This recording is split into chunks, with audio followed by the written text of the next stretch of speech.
What's up, internets? How are we? Let me check something here. Sound settings. Yeah.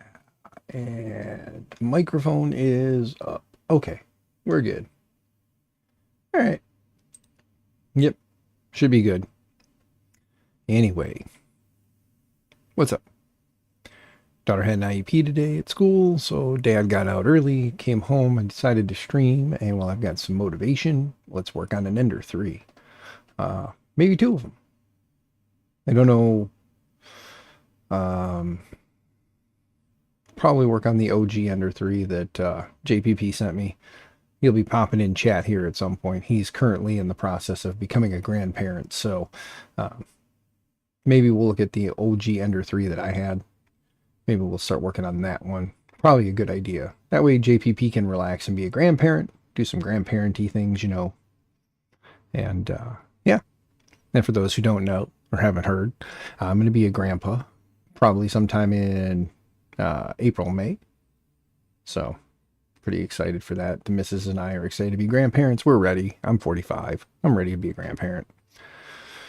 Give me a grandbaby to play with and send it on its way. Hop it up on sugar and send it off.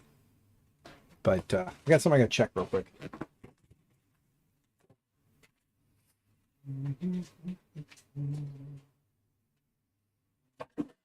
What's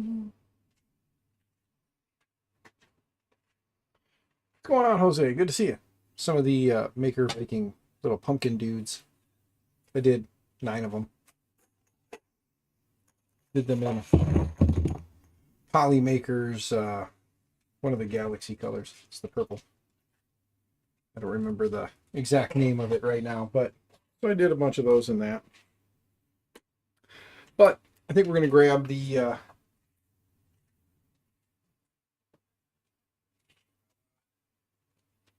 yeah, wrong way. Ooh, come on, there we go. Let's see.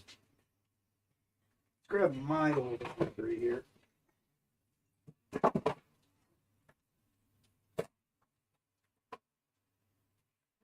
Slap it up here on the bench. Before we go super crazy, let's pull the drawers out. I did the old 3D printed drawer hat back in the day. Set this thing on its side because, as you can see, it has no control board in it, at least not at the moment. So I have to get a control board to put in there. We'll have to find one and see what we can make happen with it.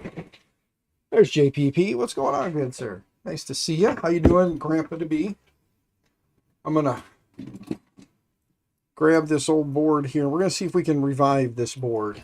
It's a let me switch this camera here. It's an old Big Tree Tech E3 V1.2, so it's the old V1 board or E3 board, mini E3. So I'm going to see if we can revive this. So we'll get it put in there and we'll see if we can flash a firmware to it. I'm going to see if I can throw Marlin on it because I am going to be giving this to a staff member at my school.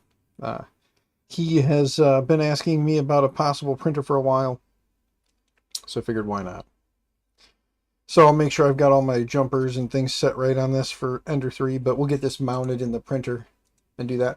JPP, you just missed it. I said I might as well start with this one since I would like you to be more focused, and since you are now Grandpa to be almost pretty close, I hope all goes well there. If anybody, Jose, since you're the only one in chat with him, if you haven't already, JPP is about to become a grandpa, so. And then again, I'll be a grandpa in like April or May of next year. I'll be a grandpa. So some of us are getting old. We're gonna be grandparents. Sit myself down here, turn this thing around. Put this like this. Turn this a little bit more because I'm gonna need some abilities here. I got one screw that got loose from me here. Can you believe that? Only one screw loose. There we go. Let me let's see how this bench view is gonna look with me over there. So let me find my benchy bench. There we go. Boom. There it is. So you got me in this camera here, this camera up here, and this camera over here. So there we go. Nice. I do have chat up on the screen behind the printer so I can read over here whilst I'm working. I'll be able to sit here with microphone right there. Let me see if I can lift my seat up because it's a little low. A little lower than I would like it to be. Where's my handle? There it is. There we go. Ta-da. We got to go to the... These are M3x6s. And I think these are M3x4s that go on the board. So do I have any M3x4s? Looks like I do.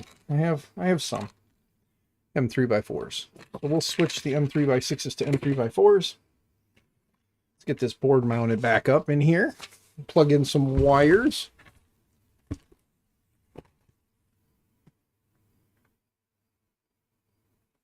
Swampy is your grandpa's name? Nice.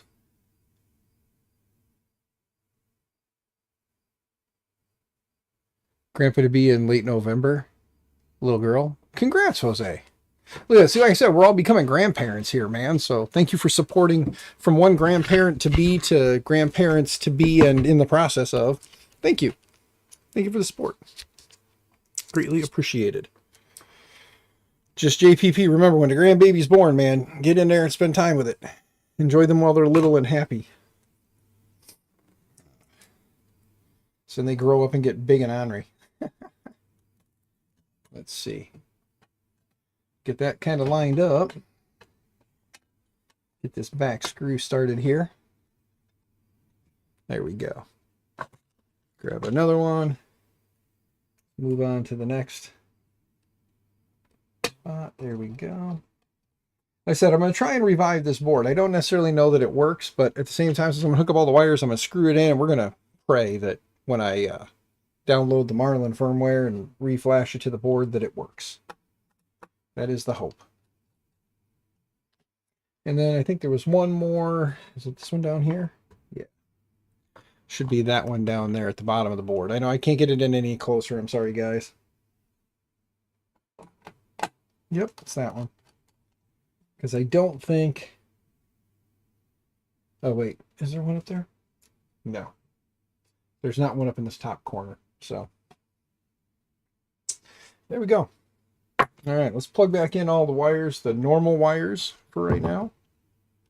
And then we're going to swap out the SliceWorks hot end that's on there and put on the other one from, Microswiss. That's the company. Making older folks making older printers gooder. Yes, JPP, yes. We are older folks and we are making older printers gooder.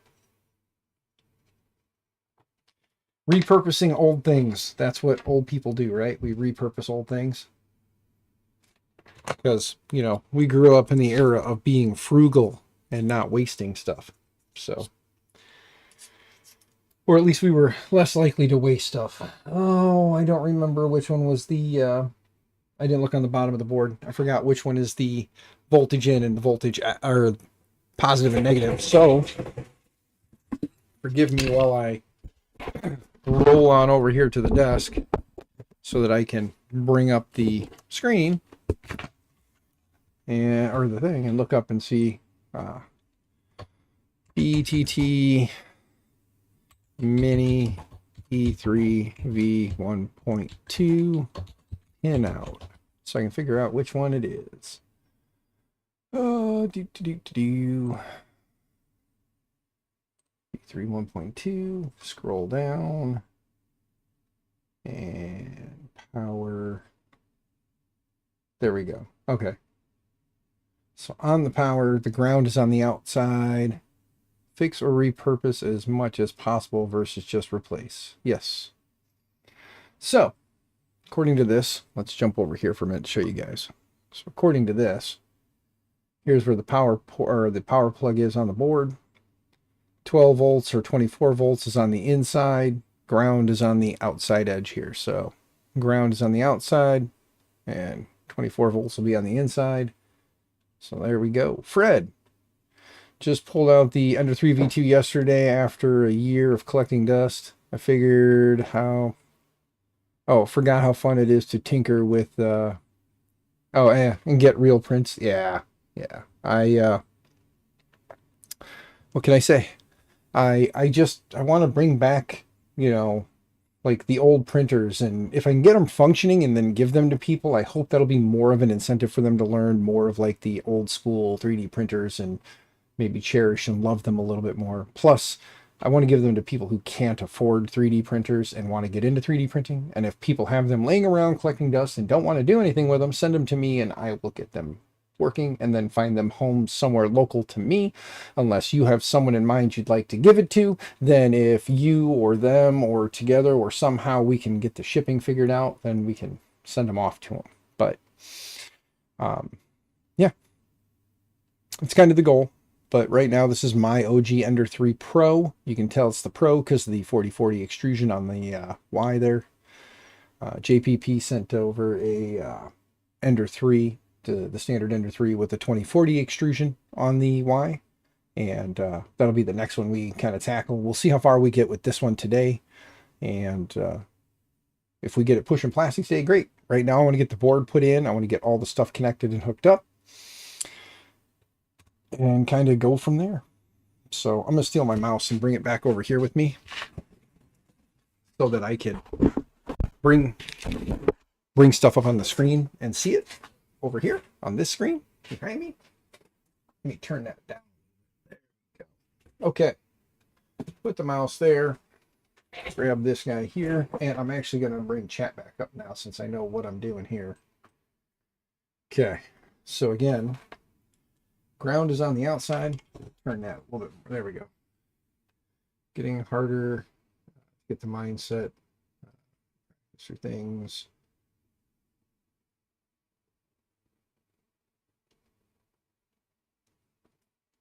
Yeah. Yeah. I personally kind of enjoy playing with the OG machines, so for me doing this is fun. It's actually kind of you know, relaxing and rewarding. Okay, ground is in. Let's tighten that down and make sure I got it in the right spot. And if you notice, I do have ferrules on these, so they're not soldered on like the manufacturer does. Stupid manufacturers, and they're soldering the ends. I mean, look at that. Right there. Look at that. Ferrules. Ferrules are a good thing.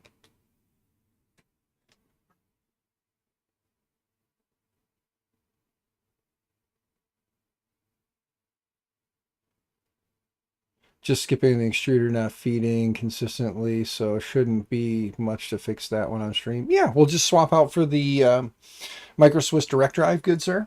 We'll swap out that Micro Swiss direct drive that they sent over for the projects.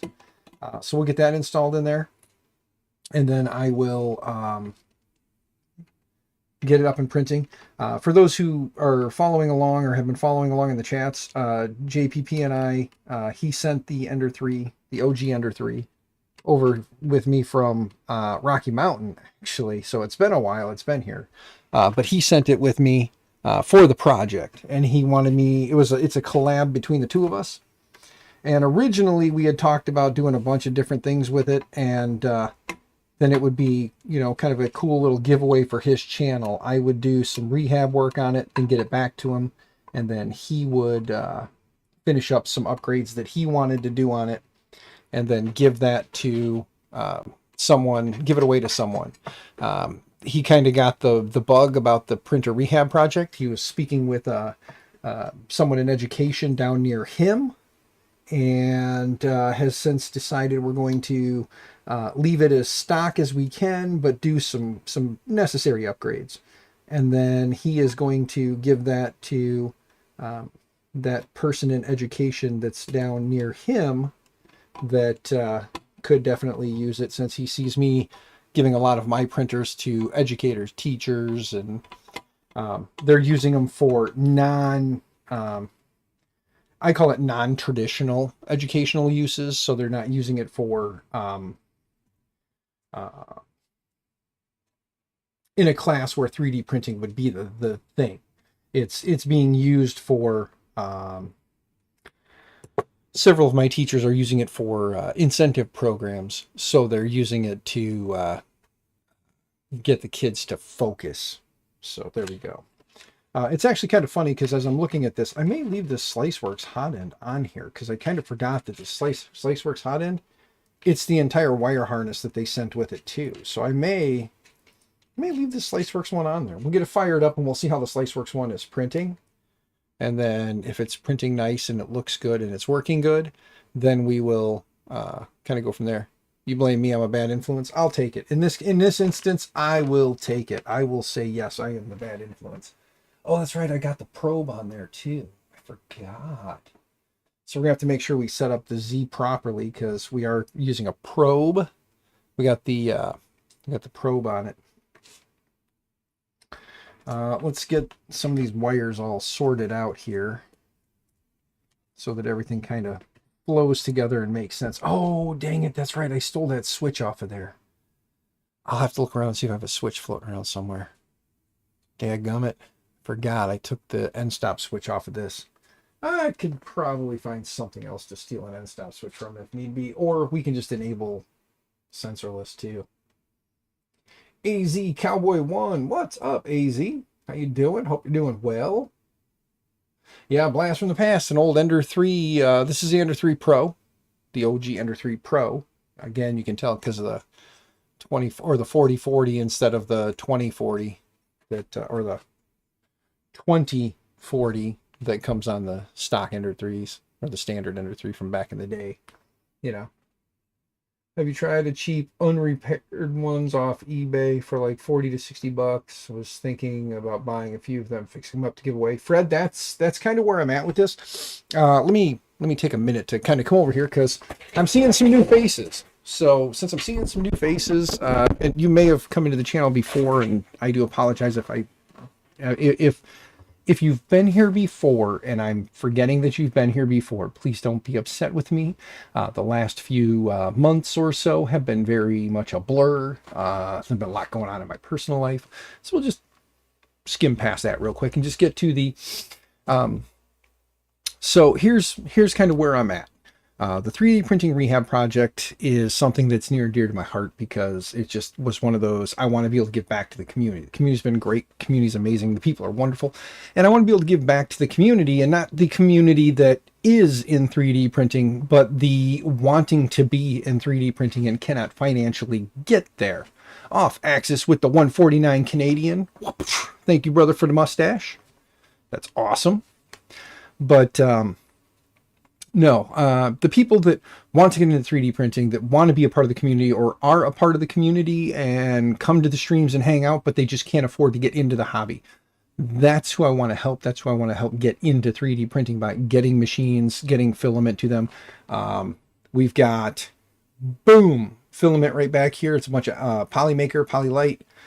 We've got some green, some white, some black, some blue, some purple, some red. So I hit up Polymaker at Murph this year, talked to Joel, aka Nicor, talked to him and explained to him the project. And at the time he hadn't fully come on board with Polymaker. He said, talk to 3D Print General. So I did, because he is and was at the time a full employee of Polymaker. So I reached out to him and I said, hey, this is what I'm looking to do. What do you think? You guys interested? And he sent me over a gift card. I did in my email when I put in this is what I'm looking to do. Here's my thoughts. What do you think? I did put in there that I would also like to be able to pick up a couple of rolls of either ASA or ABS to print necessary replacement parts that I may need for rehabbing these printers, as well as to be able to purchase some material, some PLA, because just start everybody on PLA and let them, adventure off on their own. And I figured the cheapest, the easiest way to stretch my budget was to just buy like plain color. And plain color is good for somebody to just learn and start, let them experiment with other materials after they get into the hobby. So I ordered a bunch of PLA and never ordered any ASA or ABS. Kind of like ASA better myself. It's easier to print with. That's just me. I'm not gonna go down the rabbit hole of ASA versus ABS, PETG versus PLA versus, I'm not gonna go down that road. I don't want to open that can of worms. But so Sean and Joel were on board. Again, Nightcore Joel from Polymaker. We're on board, and I happened to be there talking to the boys over at Micro Swiss. I love talking to those guys. They're awesome. I've worked with Micro Swiss for many years now as well on just a bunch of random streams and projects and stuff. So I walked over and talked to them, explained to them what I was looking to do, saying, I told them, I said, I'm not necessarily looking for anything right now. I know you guys are busy with the event, but if you guys, were interested in getting involved, I'll send you an email out after the event and we can talk. And they said, oh yeah, no, we're on board. We're on board. At the event, they said they were on board. So I had Polymaker and Micro Swiss both on board at the start. And I told them it's going to be Ender 3. Most likely my guess was going to be, Ender 3 and a bunch of the variants of the Ender 3. So I knew it was hardware that they had. So I told them, I said, it's probably going to be a bunch of bed slingers, old bed slingers that people are getting rid of to move over to the other stuff. So just printed some parts in the Fiberon PTCF. Nice. Really pleased with the material so far. Nice. That's awesome, good sir. Well, I'm glad it's turning out good for you. But yeah, so I got them on board. I did explain to them that I'm looking to try and keep it within about 100 miles of my general area. I don't want to have to drive, for days or figure out how to get it shipped. I did, and as I've explained in the past, the way the project is going to work is if you have a printer laying around collecting dust that you're not going to do anything with, that machine that's been sitting in a corner for 2 years that you said, hey, one day I'll get to it, and you just know that you've lost interest in the project and you want to see it go somewhere and get put to good use, reach out to me. I'll tell you how to get it to me. You get it to me. I'll rehab it, rebuild it, and then give it to someone in the community. If you have someone in mind that you would like the printer to go to, if you can cover the shipping, send it to me. I'll get it repaired, fixed, and then if you can cover the shipping to get it to them, then we'll send it off to them for you. Again, I'm just a guy with a name, Maker My Nexus, yay. But I'm just a guy with a name, and it's just an idea that I had. And it's something that I'm passionate about. Like I said, my personal life kind of got hectic there for a while, so I sadly stepped away for a bit. I don't know if we're going to do a filament giveaway tonight. Polymaker also said that they wanted to give away a roll of filament once a week. And I think it's been JPP or Off Axis. One of you guys want to tell me, has it been, 2 weeks, 3 weeks since my last giveaway? It's probably been like 2 weeks at least, right? Since my last giveaway. Because if that's the case, then there's a couple weeks without giveaways. So we'll depending on how things pick up and what goes on, and if I can remember, depending on how this printer eats my brain, maybe we'll get a link in there later and do that. And if not, I do plan to stream at least one more day this week, and I'll have a little bit more advanced notice on that. So I'll be putting it out on my X, Twitter, whatever you want to call it, X formerly known as Twitter. I'll be putting it out over there. So if you're not following me there, go ahead and give it a follow. If you're not sub to the channel, subs are free. Sub to the channel, hit the little bell icon, get notified when I go live. And yeah, we'll probably do the giveaway on that next stream. I'm thinking Friday. Friday will be the day. So maybe Friday when I get off of work, which is usually 3:30, I'm home usually. Actually, Friday I'm taking a vacation day Friday. Maybe we'll stream all day Friday. So there you go. Not all day. Not all day. I can't say all day, but I will stream on Friday. Time to be announced, and we'll do filament giveaway there, and we'll get caught up. So it's been like 3.5 weeks. JPP says 3.5 weeks. All right. So Jose, yeah, I know you just get the notifications and pop in. So thank you for that, good sir. Someone at Polymaker tell you what you can give away and how often? I don't think they ever told me. Oh, Off Axis, yeah, I asked them how that worked. I asked them what they thought. They said one roll a week. That was Sean when we originally set this up. He said he would do one, or they could do one roll a week during my streams. And I told them I was streaming twice a week, but they said one roll a week for me. So maybe just reach out to, I'm sure you probably deal with Nicor now, Joel.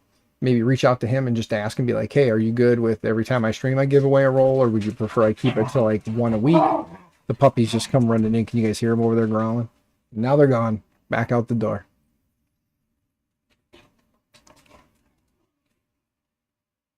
Twitter, X, what's that? Yeah, an extinct bird. But yeah, I would say off axis, just send him an email, just ask. I mean, realistically, if I gave away one roll every stream, I don't think they would say anything. But because the last few streams have been very kind of in what was going on. I mean, the CR10, which I did give that to Sid, and funny enough, I was taking that out of my car, and the SD card snapped in half. So I went to my office, and sure enough, at work, I had an SD card. So I was like, I'll just snag it and replace it with one from home. Took the SD card out, stuck it in the printer. It was a bad SD card. So I threw that one aside, grabbed the only other one I had, put it in, and it worked just fine. We copied a file over to it. I sent it to the printer. It was great. I went to go do I did a temp tower. It worked just fine. I went to go and put the SD card back in the computer to run a retraction test, because I wanted to see how the retraction test would do. And as I went to go do the retraction test, put the SD card in, no data on drive, please format. Like, crap. So I go to hit format. I figure we'll just format it what was on there before, no big deal. So I went to do that, and yeah, there was 312 kilobytes of data available, or like 312 kilobyte partition. I'm like, that's not right. And sure enough, the SD card had gotten corrupted. So I told Sid that when I got home, I would grab an SD card. So somebody tried to remind me by the end of the stream to grab an SD card to take to work tomorrow, so that this way we can continue getting the slicer dialed in for Sid, so she can start printing fun little knickknacks for the kids. No doubt you've been doing been doing 2 every month. Nice off axis, yeah. You did 4 last month. They just keep providing. Nobody says no. Yeah, I mean, at that rate, you're doing 1 a week, which I don't think they'll be upset with that. I know some of the bigger names who have higher view counts, they let them do 1 roll or 2 rolls every stream. And currently I'm at 8 concurrent viewers. So to the 8 of you that are watching, thank you. But so far I've gotten 14 views. So some people have popped in and probably popped out and back in or something like that. Put one in your wallet right now. I don't have like an actual wallet anymore. I carry and have carried for some years now. This thing's getting kind of old. I wonder if they're interested in sponsoring me anymore. I got to be careful. I can't show you guys my info, but Travax. Oh no, yeah, there's nothing there. It's the old Travax wallet, and I actually messed around back in the day when I was DB3D. I took the laser and etched into it the DB3D logo into the powder coat or into the paint. So if Travax, I know everybody's doing Ridge, but Travax, if you're listening and you guys want to hook a brother up, I could use a new one. This one's like gotta be careful. I don't want to turn it too much farther and show you guys my info, but this one's probably over a decade of use. I probably got over a decade on that wallet, man. 10 years I've been using that thing.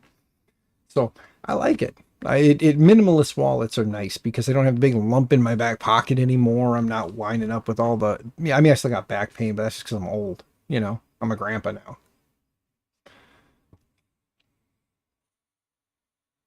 I mean, if Ridge wants to sway me away, Ridge, you want to sponsor some streams and send me some wallets, feel free. I mean, if anybody's got any pull at Ridge, I doubt it. But if you do, and you want to hook a guy up, my streams are 18 and over for a reason, because in working with hardware, you tend to get flustered. My family comes out to interrupt my streams quite often, so they are usually story times with my family, some funny, some not.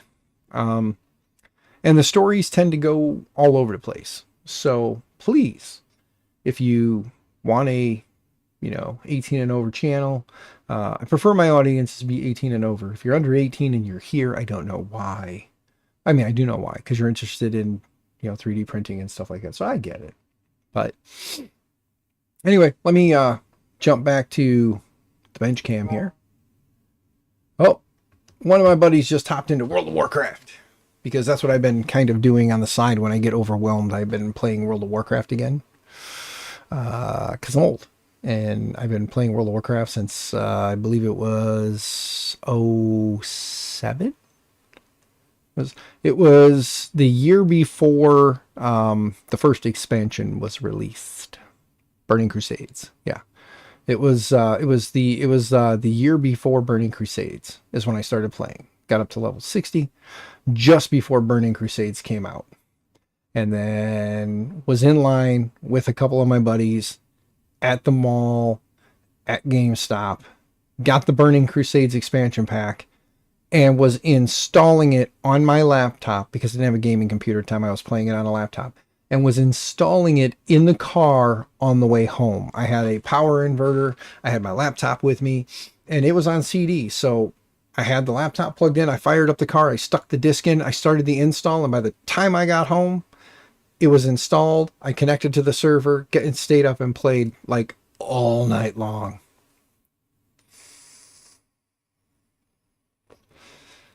JPP, whatever you do, make sure you do it for you, not for anyone else. Because if you play a game based on your friends and it's not a game you're interested in, you won't fully enjoy it. So whatever you decide to do, do it for you. That's why I play WoW, because it was a game I enjoyed playing back in the day. It's not an overly popular game today. Blizzard has said that, their subscribers decline. They come out with the expansions, it builds back up and then drops off again. And that's might be what happens with me. I might play it for 3 or 4 months and then never touch it again for another year until the next expansion comes out, and then play it again for a month or two and then not play it again.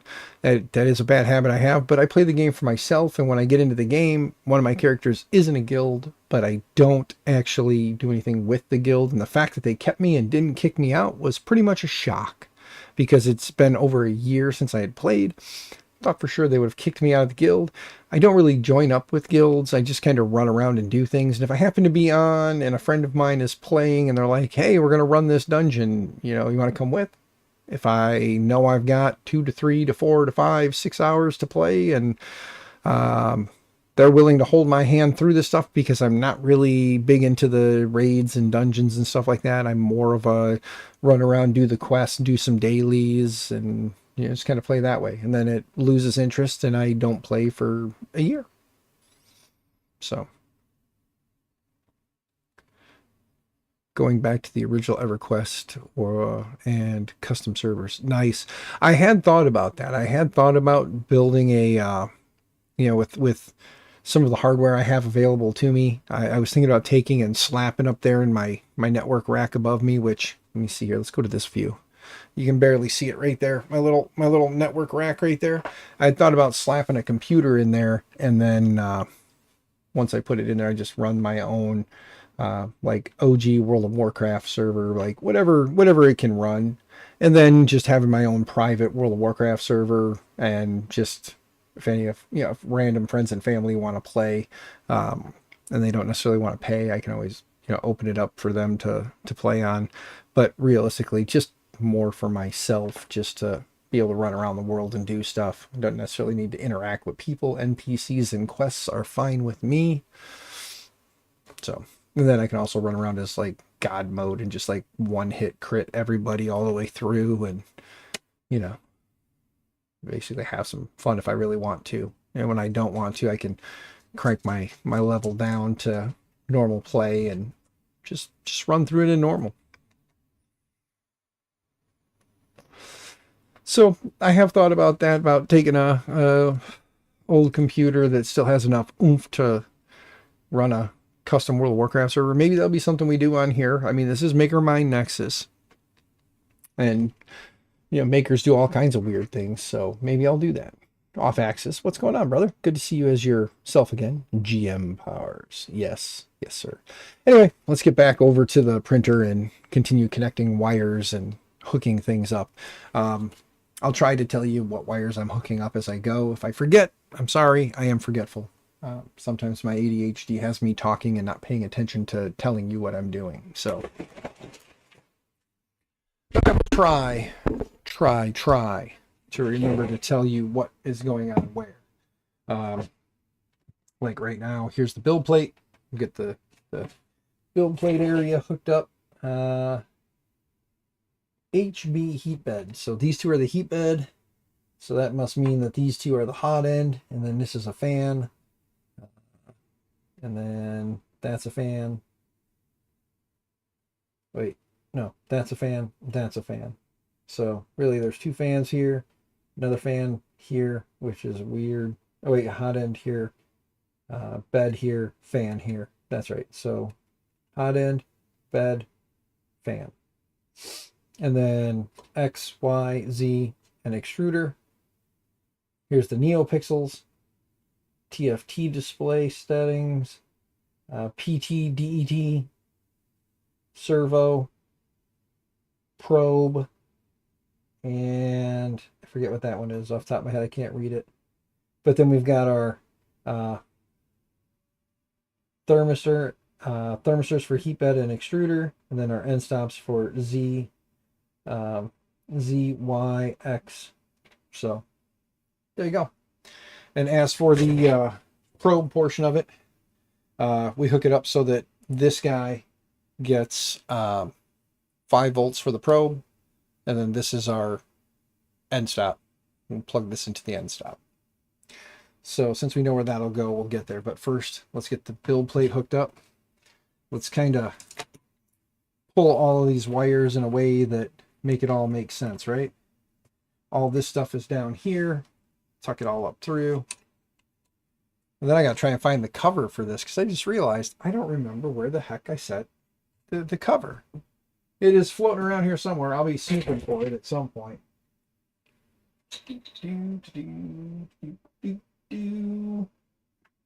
If I remember right, I do have a Raspberry Pi or two floating around here, because I believe, if I remember, Sergio sent a Raspberry Pi, an old Raspberry Pi 3B or 3B Plus. So I'll have that available as well. Steph, what's going on, man? How you doing? Good to see you. Hope you're doing well. You are 3D printing the last purple part for the Cheshire Cat from Alice in Wonderland, and the last 2 leg parts are at 300%. Oh, and 300% Optimus Prime print. Nice, off axis. That's awesome, good dude. Y'all be good. Gotta go. Battery's getting low. Later, JPP. Congrats on the grandbaby. You have to update OBS. The laptop. Oh, you're on your laptop OG setup that is now. Oh, you now used for the printer. Sweet. Yeah, I have a Lenovo laptop that I'm probably going to be switching over to as my primary everyday device. It's got a AMD processor and graphics card in it. Should be more than enough. I think probably Friday stream I may play around with that, or maybe before Friday stream I'll play around with that and see what kind of oomph and like see how it does. Because if it works well, I'll just get a USB-C dock for out here to plug everything into, the monitors, my keyboard, mouse, the cameras, all that fun stuff. Have everything plugged into a dock, and then have the laptop that I can just snag and go on the run. I can grab a camera and a mouse, or a camera and the microphone, and run to do my streams and stuff off of when I'm out and about. And then when I'm at home, I can use it as my primary rig. And then I'm going to, because funds are tight right now, probably going to sell my current streaming rig, which again is a AMD 5700G. It's got 16 gigs of RAM, 1 terabyte hard drive, and a NVIDIA RTX 3060 8 gig, or 3060 Ti 8 gig. So probably sell that off, because things that are worth money you tend to sell to make money. Anyway, so again, these are labeled. This is Y. So this is my Y motor. So we'll move all this back. We'll kind of leave these wires under here, come through. And again, we've got X, Y, Z, and E. This is Y. So we're going to put this in here as Y. And for right now, I'm going to hook up the Y end stop. Let's see. So X, Y. So this one should be Y. There we go. Now we've got Y motor, Y end stop hooked up. The other end of the Y end stop is missing because I used the Y end stop on another printer. So we may end up going with sensorless homing there. Also, we may not. We may try to see if we can scavenge a switch from somewhere. Heat bed now. So again, heater bed. This will come in like so, up through. This is the bed thermistor, which again, THB, so thermistor heat bed. That's that one right there. These two need to go into here, which again shows positive is on this side, negative is on the other side. So again, positive over here, negative over here. So we'll hook these up, get those down in there where they need to be. It is always fun when you don't have the greatest of lighting. I do apologize. I am not a professional streamer. I'm not even an amateur streamer. I'm just an idiot with a webcam and a microphone. Yeah.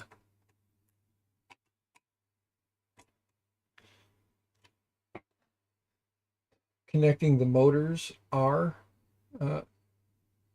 yeah, I'm connecting the motors. And I'm connecting everything right now. I don't know if this board is any good. I need to kind of preface that again. I don't know if this board is any good. I thought I had some problems with it in the past. I just pulled it out of the cabinet and said, let's see if we can make this work. So I'm going to download the Marlin for the Ender 3 for this and install it. Cross my fingers. We may have to build our own. Your OBS preview is frozen. Oh, brother. I hate to say it, try rebooting. And you may have already done that, and I know that's probably not what you want to hear, because those of us in IT tech and whatnot, we all know the lovely shut up and reboot. I get that. But, you know, let's see. Is this our Z? Yeah, this is the Z motor. So here we go. And again, Z motor. Bring that over and plug that into the Z plug. There we go. And then this one should be our X. Yep. And it actually says it right on here if I just look. See? X. So, again, pull that under. X goes here. And then our X end stop wire is here. And that's going to go up top in front of Y. Let's plug in X. There we go. Now the only thing that's left to do is we're going to have to double check the probe port or the servo port and make sure that center port or center pin is our voltage pin, which I left my mouse here. So let's move the mouse back over here. Let's close this. Close this. Oh, wait, I need to open that back up. I forgot. I need to just switch screens. Click here. And then let's see. Where is my servo pin? Servo center is 5 volts. Yes, I know you guys can't see that. I do apologize, but let me do this. I don't have the stream deck in front of me, but there we go. Our servo is right here, and you can see under servo it says ground 5 volts and PM. Was it PM? Oh, PA1. Sorry. So yeah, we need our 5 volts out of there to power the Pinda probe, because it's actually a Pinda probe. So let's go back here now. You guys can see the lovely chitty chats, and then we'll go back to our bench cam. There we go. All right. So this goes into the servo pin, which again is right there. That'll give us our 5 volts to power the probe. And then this is our Z, which will go into the Z end stop. And then we'll have to make sure that we'll have to see if our firmware has that set up. And if not, then we'll just have to create our own custom Marlin. And I haven't done that in eons. So this will be fun. But now all that's really left to connect is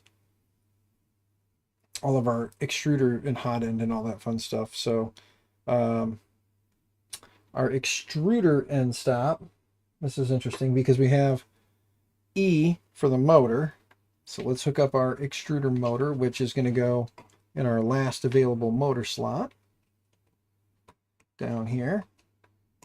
And then they do have a extruder end stop, if I remember right, on this board. No, they don't. Okay.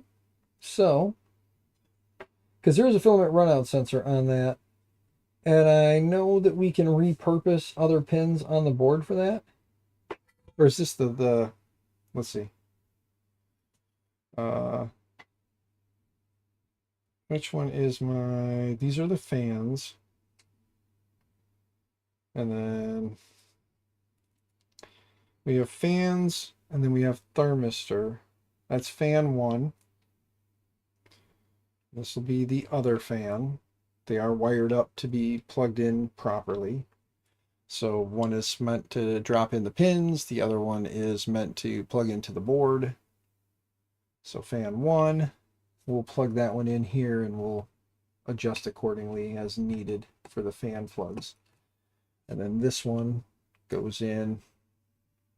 Let's see. And then for that, you've got ground and VN. I believe they kept the grounds close together so it was easier when designing the board. So let's move this out of the way. Put these two little fellas in the holes. Worst case, I hook the fan up backwards and it spins backwards. Instead of sucking air away, it blows air, or instead of blowing air onto, it sucks air away. And then we just have to flip-flop it. Oh. Whoopsie. Let's loosen these up. There we go. Really, if I didn't put a fan underneath on the bottom cover, then we wouldn't have to worry about that. But because we're not, let's get these lined up a little better. There we go. Now, get these in their holes.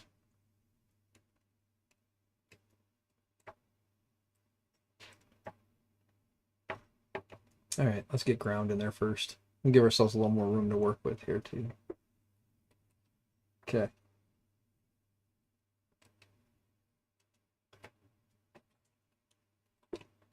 Get in there. Oh, puppers. I'm being puppered. There we go. Hi, babies. Yes. Yes. My little girls. And my little boy. Yeah, it's been frozen for days. Just updated and still white screen when it boots up. Brother, I am sorry to hear. If it's an older machine, that may be part of your problem. Double checking your settings. Oh, you probably can't even get into the settings, can you? When OBS comes up, can you get into the settings tab or no? Because if you can get into settings, you can check and see if hardware acceleration is enabled, and if it is, maybe turn it off and go software. Because it may be something where it's just taxing the hell out of the onboard stuff that's in there, because you said it was an old laptop, right? Or is it not? And I'm just combining conversations. Okay. There's that. Now, here's our extruder end stop. So extruder E, or it says E negative. So then we have EC and the other fan. So EC, I believe, was thermistor. I believe. It's hard to tell on that board up there because it's a completely different type of hot end. So we'll just say this is the thermistor, EC thermistor, extruder control, and then this is the fan. So we'll plug this one in. Wait, we already plugged in the fan. Yes, we did. Okay. Oh, we got two fans up there. That's why. Oh no, we already did the other fan right there. So what is this one? That is a good question. Maybe this is the thermistor. This is run out. And then what was the other one? It is a great question, Dan. It is a great stinking question. fan 1. I know F1 is fan 1. And then E negative, I believe, is for the run out. And then the random wire. Don't remember what the random wire is for. It's a clone off of the old Focus Odin 5. If any of you remember the Odin 5, it's a kind of a clone or a reworked version of that. We have all the wires now connected except for that end stop for Y, which I really wish I had a end stop floating around. I can dig through some stuff and see what we can find. I might be able to pull something out of my butt to make that work. But I don't know that I'm at the point where I want to plug this thing in yet. So let me stand it up first. Let's get these wires kind of adjusted accordingly out the back.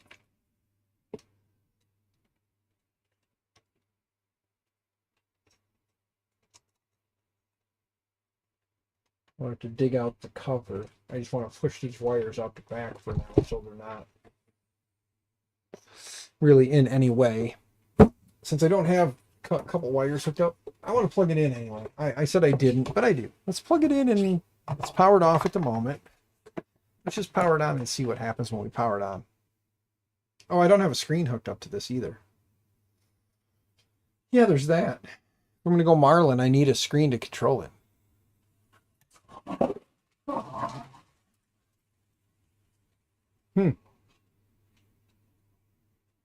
Well, nothing's spinning. Nothing's doing anything. Is there lights on underneath? Yes, there are. Okay, let's see. Is anything heating up? Nope, hot end's not heat. Oh, wait. Yes, it is. Hot end's heating up. So. Oh, I know why the hot end's heating up. Because dumbass Dan hooked the hot end up. The hot end was what I hooked up, not a fan. So the hot end's up because the fan should be spinning. So there's where Danny Boy screwed up. Let's go this way this time. Let's turn it. So I hooked the hot end up to the 24 volt fan port instead of to the actual extruder, guys. There's my issue. So let's take this off of here. Let's move it over to here where we flip it back the right way. Dan's a dummy. Yes, he is. Dan's an idiot, guys. I have my moments, I know. Hard to believe. I forgot to hook up the hot ends. It's a good thing I didn't blow anything up doing that, because drawing such a, potentially high current draw. There we go. Put that one in there. This one up here.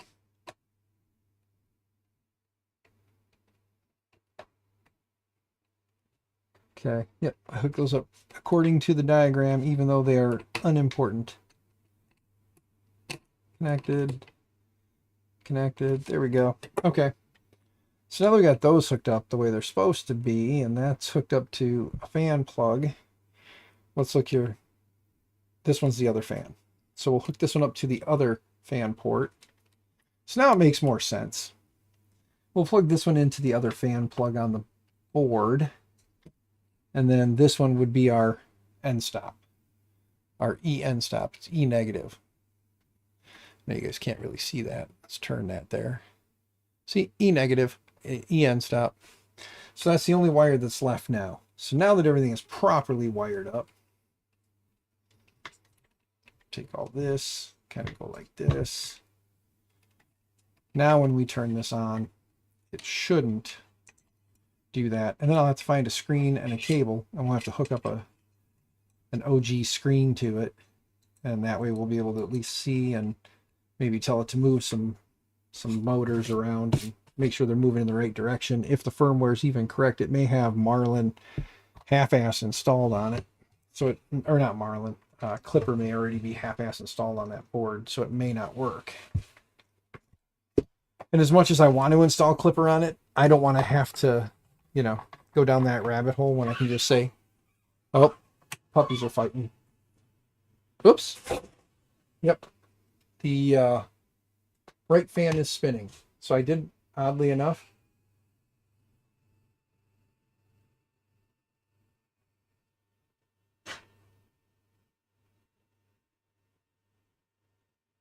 yep, hot end is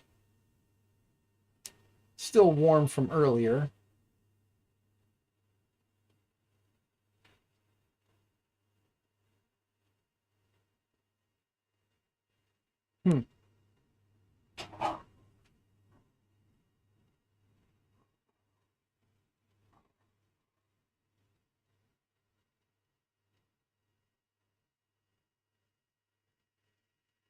Yeah, it's hot, but it's not, oh my God, I'm melting my finger hot. If I keep it there long enough, it will. So we'll leave it on for a few, let that fan spin and cool it down some. But if you guys notice, like I said, it's very similar to the Focus Odin 5 setup.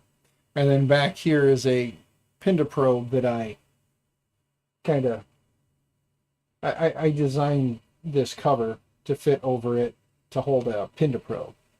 So, and it comes over and smacks the end stop over here on the end. So I designed it so that it'll come over and hit the end stop here. And it stops, and it's just a little bit on the edge of the edge here. So you lose a little bit there.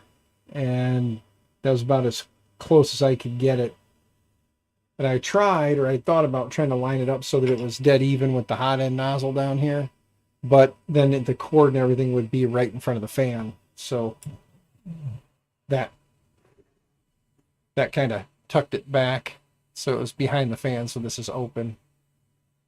So it's just a little offset to the behind, which is fine, because then this way when the build plate's down and this comes down, it's here, and then the nozzle sticks out a little front, you know, to offset to bring it back. So, yeah. All right. Well, fans is spinning. Let's touch the nozzle and see. Yep, definitely got cooler. So we are good.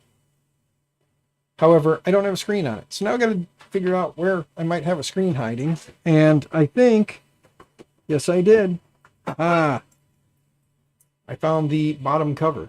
And this is the right one because, see, I had the other fan set up to plug in this way. So there it is. All of its ugliness.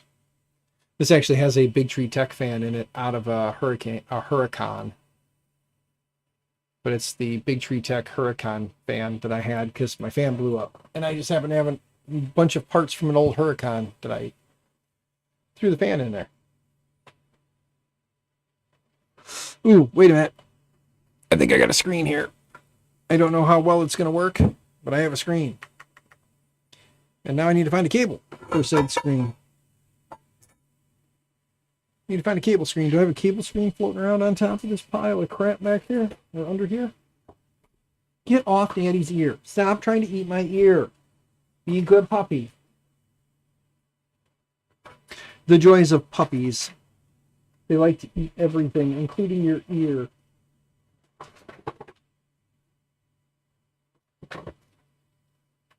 Go run around and play, you silly dogs. Gonna have to get them some water here pretty soon. They're starting to pant a bit. They had water, but they argue all the time when they have water together. They argue. One of them's always got to be the boss. Surprise. And even though the old man thinks he's the boss, the two little girls kick his butt every time. So it's kind of funny. All right, gang. There's a rule in 3D printing. And it is never plug things in while the machine is on. Never, ever. Let's see. It's supposed to go over there, come across there. It's supposed to sit way out there. That's not long enough to reach where it's got to go. So this shorty cable that I got here. Let's see. Let's kick this thing up on its side. There we go. So don't ever plug anything into your board while it's plugged in and turned on. Unplug it, power it off. Okay? So don't ever do what I just did. Nothing's coming up on the display. So let's power it off. Okay, and power it back on and see what it comes up with on the display. If it doesn't come up with anything, which it's currently not, it's leading me to believe that I did install Clipper on this prior. So we will try to install Marlin. So let's power it off. Spin it. We're going to grab just the default free Mini E3 V2 or V1.2 Marlin build for the Ender 3 that they have on the website, on the GitHub. And then if that doesn't work, then we'll just download Marlin direct and build it. You know, it's probably not going to work, and I don't think they have one, obviously, for my setup. But that's right. Let's go here. Big tree tech GitHub. There we go. SKR Mini E3. And then here we have the SKR Mini E3 V1 and V2. So we go into firmware 1.2. And you got BL Touch for Z homing, which could work because we are using the Z homing and we're not using a BL Touch, but it is still a probe that is pulling 5 volts power. So let's grab that one real quick.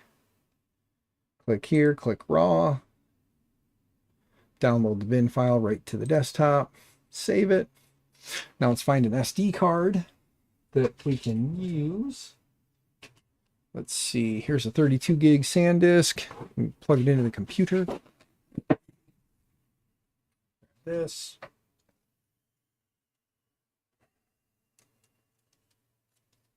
I need to get a good quality SD card reader, because I keep using a garbage one. I need to get a good one. Okay. Let's see here. What's on that SD card?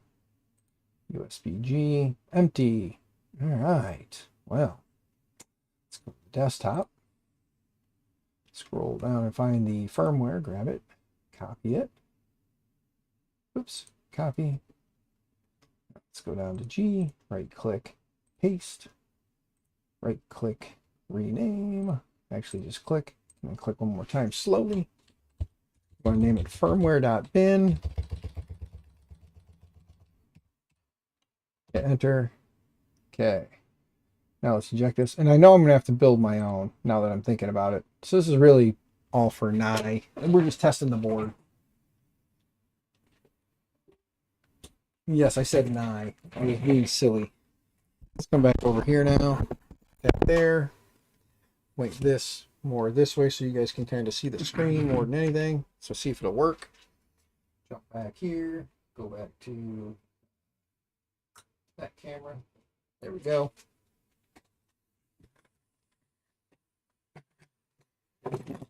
Okay. SD card in board. Power it back up and we'll see if it flashes.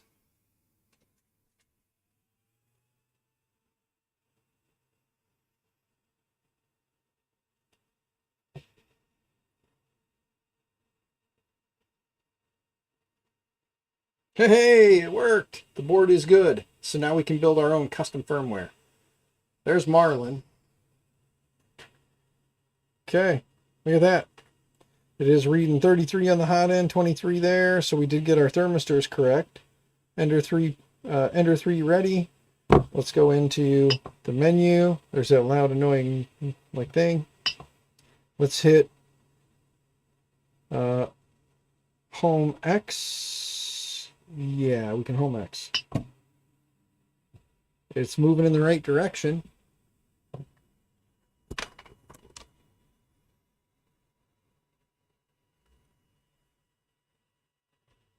Hit the end stop and backed up. There we go. We know we can't home Y because Y doesn't have a switch. Dang it! I should have took that switch off that other printer. I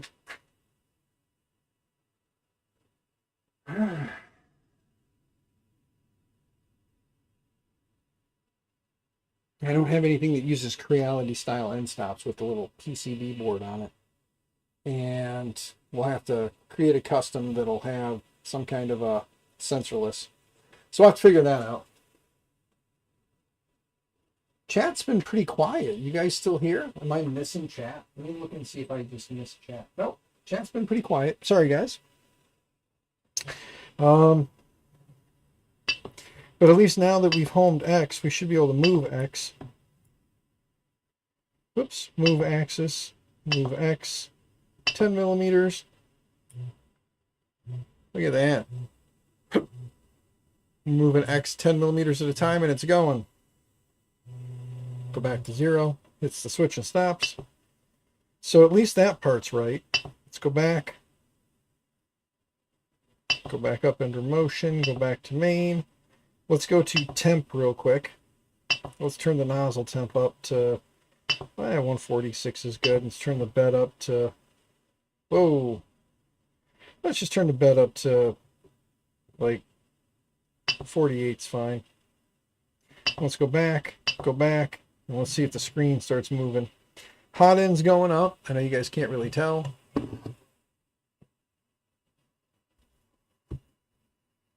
There you go.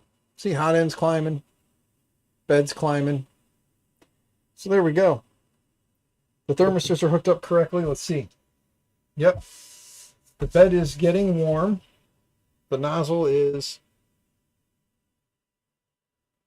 Yep, nozzle's getting warm. So they're not just throwing magic numbers out there. They are getting warm. So there we go. That's good. So let's go back in. Go down to temp. Scroll down to cool down. There we go. So it is working that way. The only thing I can't really test, because I can't home Y yet, is getting Y to go back. I mean,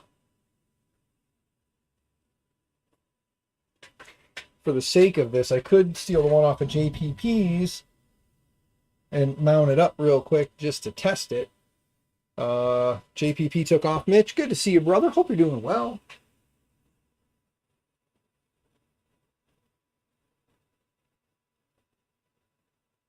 Yes, it would.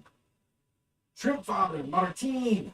Good to see you, brother. Hope you're doing well. I can see you. I'm down in the corner there. How you doing? You see my belly here. That's in the other corner. Over there. Over there. But I'm over there. And the printer is right there. Right there. Right there. A $49 MP3V2 from Micro Center sold out would be nice, Mitch. You are correct. But at that price, for $49, I would just buy the thing and not really do anything to it and then just give it away. Actually, that's not true because I put one of those Micro Swiss NG, not the Revos, it's just an NG. I put a Micro Swiss NG on it and then give that to someone. That's what that'd be the upgrade worth doing. There's JPP. Hey, JPP. Are you cool if I steal the end stop off of your Ender 3 just so I can finish testing this thing? I'll have to get an end stop for that one. For this one, sorry. But are you cool if I steal the end stop, the Y end stop off there, just so I can finish testing this thing out? My mic went out, it seems. Well, I'm sorry. I have this guy right here, and it's pointing that way. So when I'm talking this way, it doesn't pick me up. So sorry, Mitch. Sorry, Mitch. My mic is being stubborn. You're sure thing? All right. Thank you, good sir. I want to ask because it's your printer, so I don't want to just take parts off of that without asking. So since I have that Ender 3 here, let me figure out what I need to take that one off. If anybody's got some Creality end stop switches floating around, drop them in the mail. I'd greatly appreciate that. Just make sure you get my address so you know where to send them. Let's see here. I'm gonna. Is it? It is. It's just two Phillips head screws. Yeah. just 2 Phillips head screws. So let me grab a Phillips head bit here.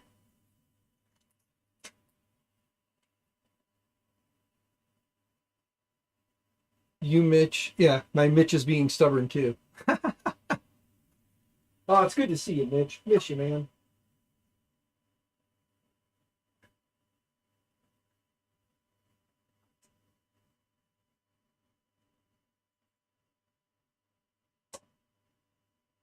Jesus.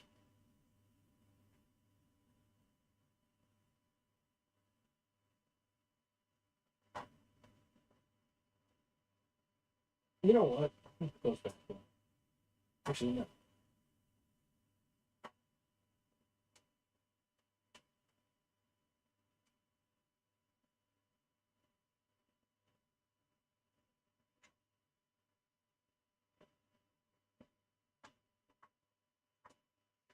Didn't want to mess up the alignment, but I do need to get the larger Phillips head bit. This guy. Let's see. Ah, yeah, because you're supposed to go. I got all my bits messed up somehow. Some way, somehow, I messed up where all my bit placement is.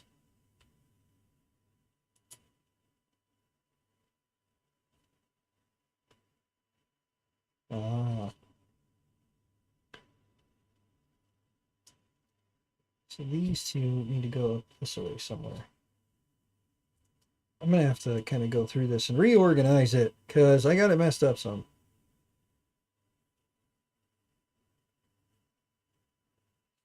Let me see if this bit will work with this.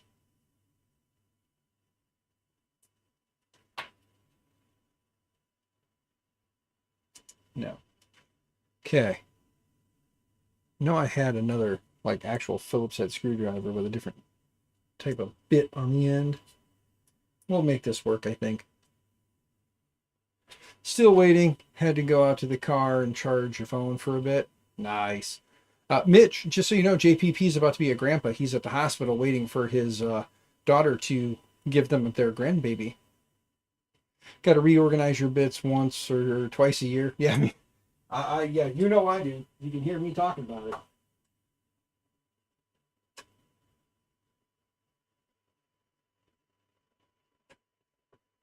Well, okay.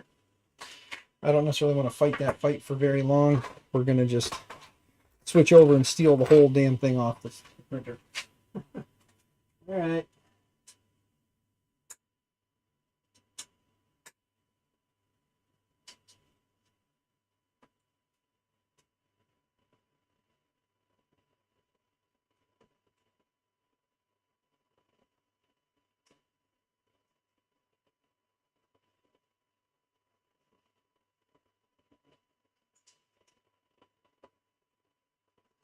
There we go. Seal that off of there. Crank these loose on here. You guys can't see what the heck I'm doing. You guys won't be able to see really. I don't think. Kinda. There we go.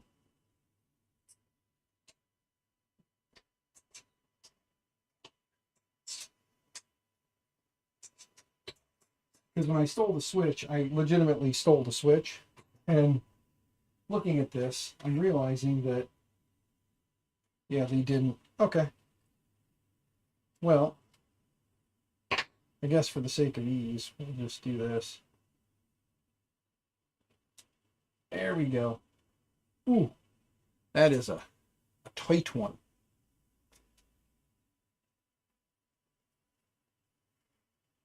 But thankfully, these PCBs, they did not change over the years. So it's just a matter of swapping one for the other, replacing the screws,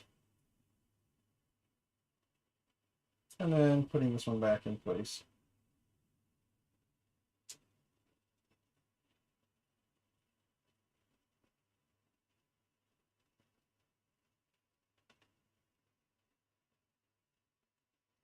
Maybe.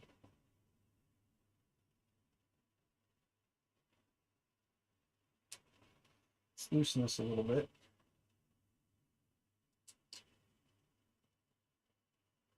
There we go. Just had to loosen that one a little bit to get that one to start. Now we can take that back down and then slide that back into place. And tighten it back down.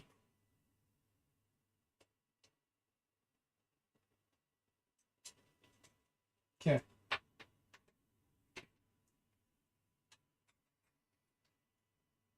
I'm gonna slide that back a little bit since I know that I will have some things to tend to. Let's see.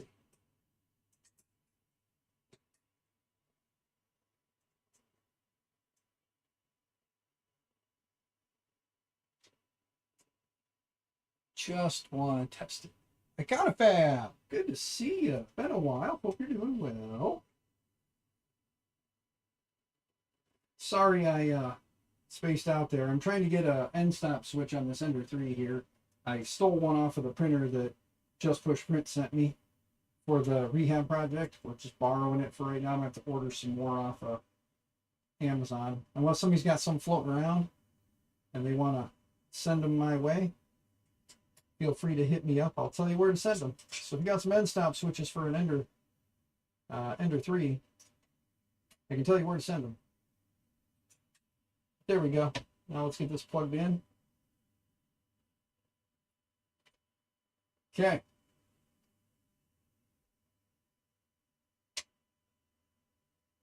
Got to make sure we crank that down nice and tight so it quits jumping around. There we go. All right. Now let's hit home all, and we're up high enough that we can test the pin to probe and make sure it's working. Auto home. There's that. It's going backwards. That's good. 2. And then I need to grab something metallic to stick underneath of the pin to probe. There it goes. It hits. Comes out to the middle. It's actually pretty close to the center there. It's coming down. I'm going to stop it a little high. Try to anyway. Yep. Backed up. Come back down. Touched. All right. So it does work in that general configuration. I didn't even see that. My bad. There you go. It does work in that general configuration. You can barely see it in the two smaller cameras. But looking at this, you instantly want Ender 3. Oh, you want to do an Ender 3 switch wireized and switch wireize it? Yeah. That's the thing, man. That is the worst part about this hobby is when you get into a printer and then you know that there's awesome mods for it. But yeah, I just want to get this thing up and running, get it printing. I'll probably have to monkey around with and build my own. I'm going to have to build my own firmware for it. I know that. Because the current configuration, there is no firmware out there with a pin to probe for the Ender 3 in the exact position I have that in, so I'll have to go through and fix that. But hopefully I should be able to find that and do that. So that'd be fun. But it is homing. I do need some Ender 3 switch, like end stop switches. So if anybody has any, let me know. I'll tell you where to send them. Digital Dragon, good to see you, brother. Hope you're doing well. But yeah, if anybody's got any Ender 3 switches, end stop switches, please let me know. I'll tell you where to send them. If not, and you want to, I can tell you where to send them. If you want to hit Amazon and send them to me that way, that's fine. Just if you want to help out, you don't have to. I'll get them. It's just gonna take me a little while to get the end stop switch, but I'll get the end stop switches myself. It's not a big deal. I just wouldn't hurt to have a small stockpile of Ender style switches. Digital Dragon, I am not, sir. I don't have a company to sponsor the trip. I really can't afford the time off work. By I can't afford it, I mean I have vacation time. I just don't have anyone to do my job while I'm gone. Otherwise, I am taking Friday off, and it is a 13-hour drive. So I won't be at work on Friday, but it's that getting back to work on Monday thing that would be, the issue. So one day wouldn't be too terrible. Sending it from the EU would cost a kidney. You are correct, Econofab. You keep yours. You're fine. You might need them one day. You never know. With all the awesome projects you work on, who knows what you're going to come up with.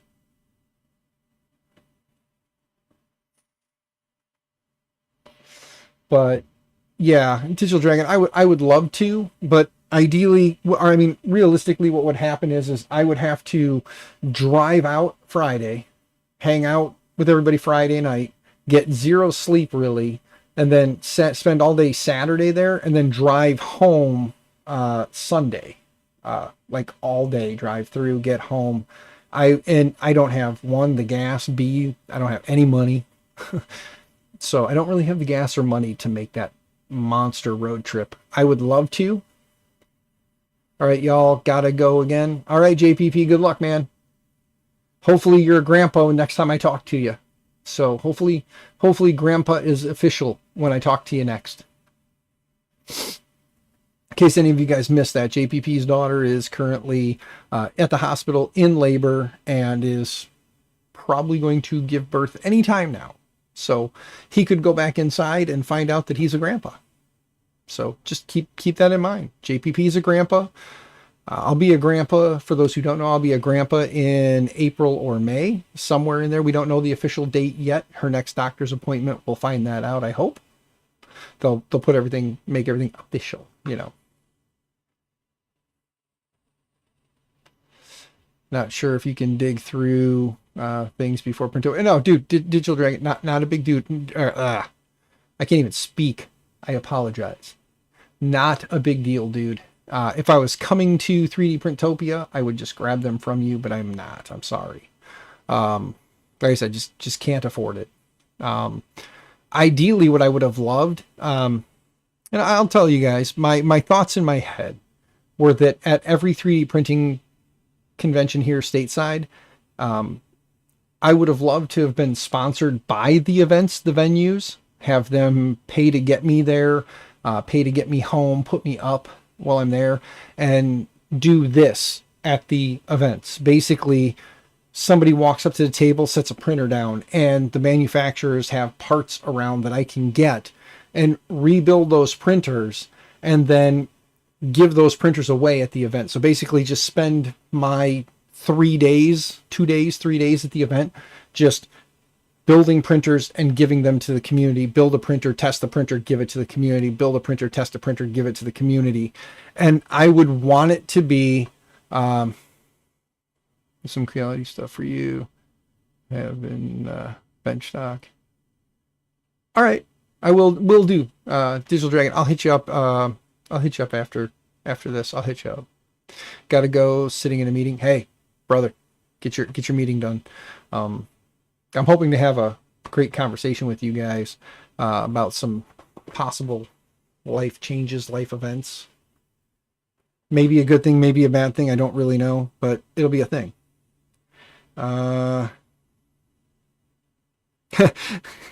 JPP texted me and told me not to forget the SD card. Thank you, sir. Okay. Anyway. So, but yeah, Digital Dragon, have a great meeting, sir. But ideally, this would be kind of like the hope is that the events, the venues would sponsor me getting there, put me up in a corner, give me a table in a corner somewhere that I can work from, and basically build the printers and give them to people. But again, the rule, I want to give it to someone who can't afford to get into 3D printing, that doesn't have a 3D printer, and maybe one of the film manufacturers like Polymaker, for instance. Maybe Polymaker would have some product there that they could, get the printer from me and then go over there and get a couple rolls of filament and then go home and start printing. That's kind of where I'm at with this. Is that's what I envision. That's what I see. So I think it'd be great if, I hop on a plane, I fly there, tools, everything I need is already there. All I've got to do is hop on a plane, fly there, get in a rental car, drive to the event, or like in the case of Midwest is a 3-hour drive. I'll just drive out. They cover some fuel and a hotel, and then I come home at the end of the event. If they want to feed me, I would greatly appreciate that. But as long as, you know, they cover the trip, so I don't have to worry about getting to the event and getting home from the event, and I have somewhere to stay while at the event. Even if they just leave me locked in the event and I've got like a hammock set up behind me and I work on printers till God knows when, and I'll bring my laptop and webcam and I'll stream from the event the entire time and just stay there and work on printers till Lord knows when, and then pass out and then wake up when they come in and open the event up and get back to work. I don't care. I enjoy seeing people enjoy 3D printing. So I think it would be fun, you know? It'd be cool. So that's kind of the vision I had when conventions come up. Would I love to go to Smurf and do this? I would. I'd love to go to Smurf, but I'm not going to lie. My wife nor I have ever left this country.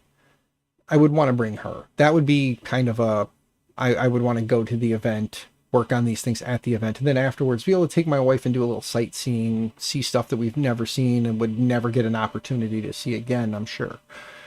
So it would be fun to take her with me. I know she won't do the flight very well. She'll probably be hopped up on meds to keep her calm and not sick. But it'd be fun. I mean, it would be fun to take her, you know, go over, hop the pond and go check out Smurf.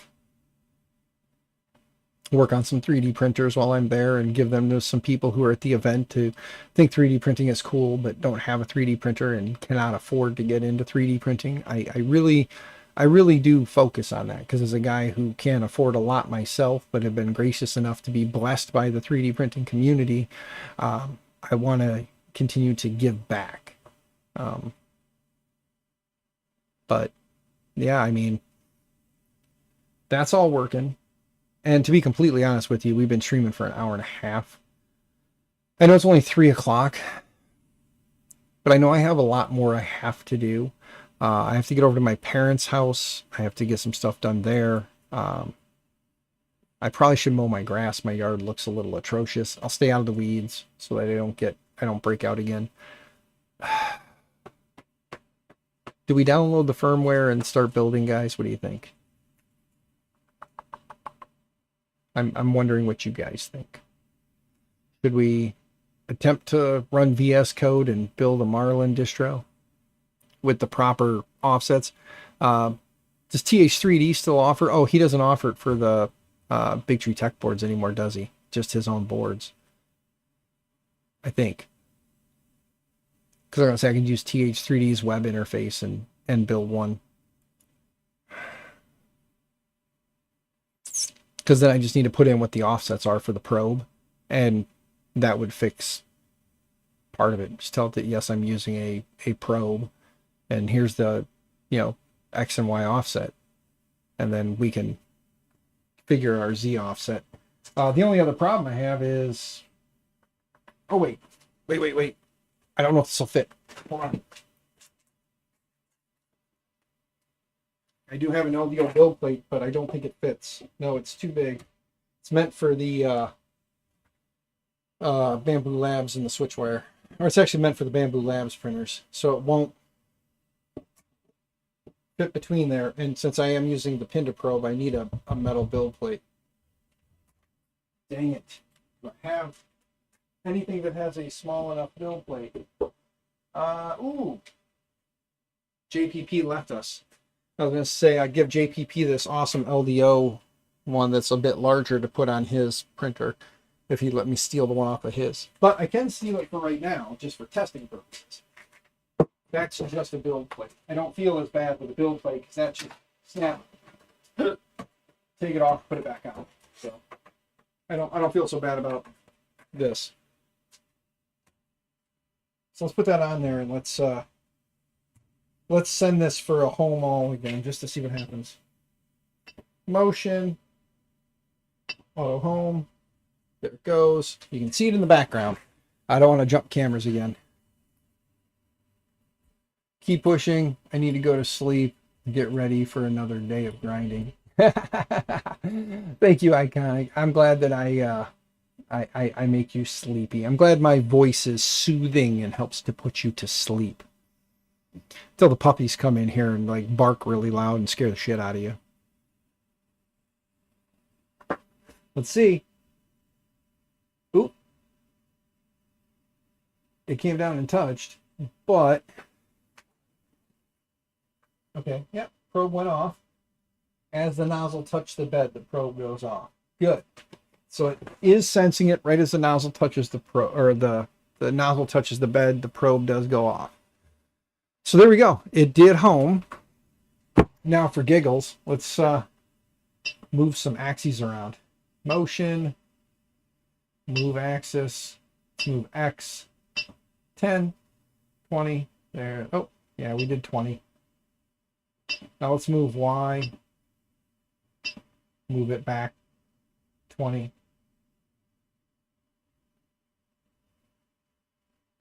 There we go. And then now let's go move Z. Move Z up like 50, I guess. That's what I spun it. Look at it move. All right. It looks like way more than 50. Oh, it's 60. No, that's way more than 60. Wow. That looks like way more than 60.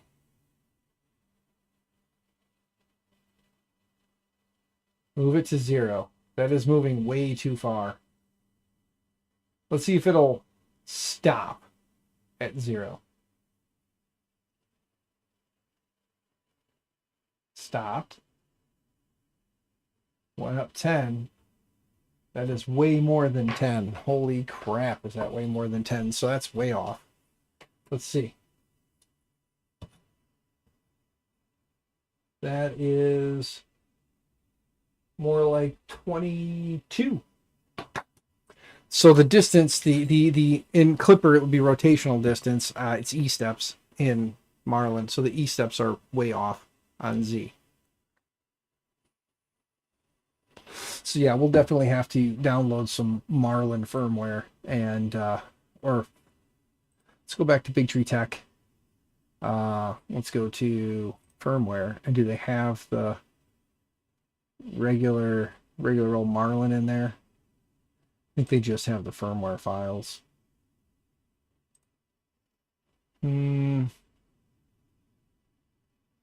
Yeah, it doesn't look like they have just them. There's the Marlin config. And yeah. Bob Carnes, good to see you. Your Z is, or your Z, you're way off in Z. Yes, Bob Carnes, it is way off. Tor, good to see you. Hey, Tor, since you're here, TH3 doesn't support the Big Tree Tech boards anymore in the firmware configurator, does it? Because I was going to just be a lazy ass and on stream walk everybody through the TH3D firmware configurator, because I want to be a lazy ass if I can. I just want to get this thing moving in the proper directions, doing the proper things, and then go from there. But if not, I'll just build a Marlin firmware real quick, because I need to put in my probe offsets, because I'm using a pin to probe on there. Just got off a few support calls. Well, I'm not necessarily asking for support. I'm just asking if you guys, if the configurator still uses that, or if you guys still have the Big Tree Tech boards. This is a mini E3V 1.2, so I don't know if it's still in your firmware configurator. But yeah, if not, I'll just download Marlin and we'll stream creating a firmware, because I got to do my got to fix my E steps on Z, because Z moved way too damn much. It went about 22 mils when I told it to move 10. So Z is off. SKR Mini V1 through 3. So it's still in there. It's a V1.2. So why not use the Marlin configurator in Marlin, or from Marlin? I could do that too. Let me just make sure I still got VS Code in here, and let's make sure it's up to date. Visual Studio Code. Let's open it. And let's make sure all the updates are done that need to be, and then we'll go grab Marlin firmware. And we'll just make our own custom Marlin firmware.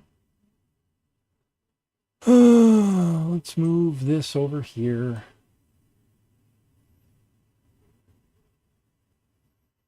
I have the Marlin firmware auto builder. I have that installed already. But I know there's a bunch of updates that need to be done because I haven't loaded VS Code in quite some time. The board is supported by your firmware? Okay. Good. Well, let me kill two birds, one stone. Let's go at least look at the TH3D stuff because we can. Tor. Let me fix something real quick.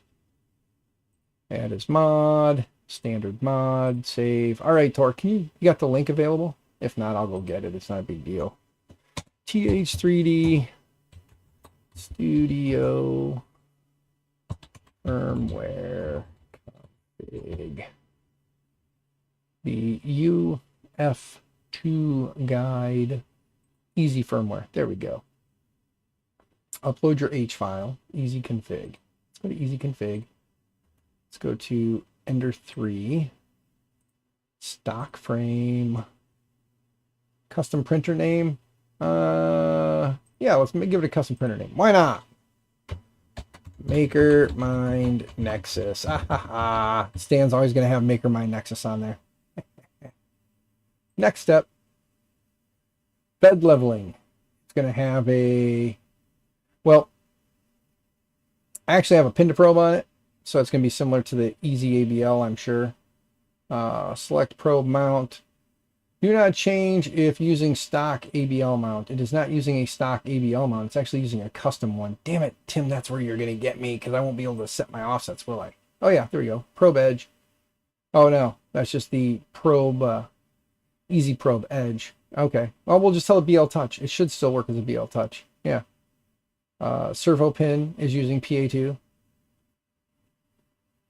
Yeah, but I'm using Z. That's for our easy board. Oh yeah, shit, you're right. Duh, I'm an idiot. I'm an idiot. Let me go back. I gotta upload my upload my config.h file. Can't use the easy config. I'm an idiot. Yeah. Yeah. Wait, download list. Let's look in the download list. Oh, we don't want to see who. Oh, look at all these people. Here's a Delta. Look at that. Tokyo. Sovi. Ta-da. Yeah. Go back. All right. I gotta have to grab a standard. Let's go to Marlin. Marlin firm. Where? You know, it's like there we go. Download. Let's get the current release. So we'll do the 2.1.2.4. Save it right to the desktop so we know where to find it. And we'll download the config files too, just so that we have them. What is this? Thinky head, he moved it over to GitHub. Oh my god, it's been that long since I played with Marlin that I can't even remember that. What the hell? Wow. Alright, well, let's just go ahead and code, download zip, save it to the desktop. There we go. Only works for the easy boards, not the SKR or stock. You need to compile it in VS Code. Yep, that's what I thought. Okay. Well, I will compile it in VS Code. We won't worry about the TH3D site. So they are supporting only their boards. I remember Tim posted something about that. I just couldn't remember what he said. So that's fine. We'll just compile our own. We'll make our own headache. Let's get rid of that. Close that.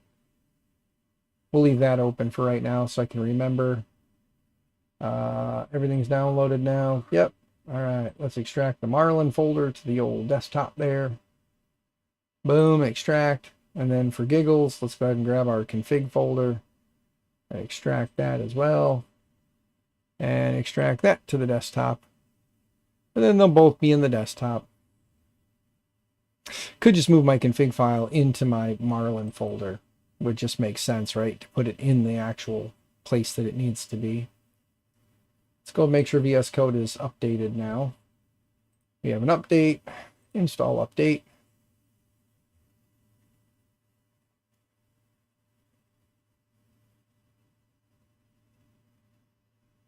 Extensions, there are 3 of them. Update now. Go restart. Oh.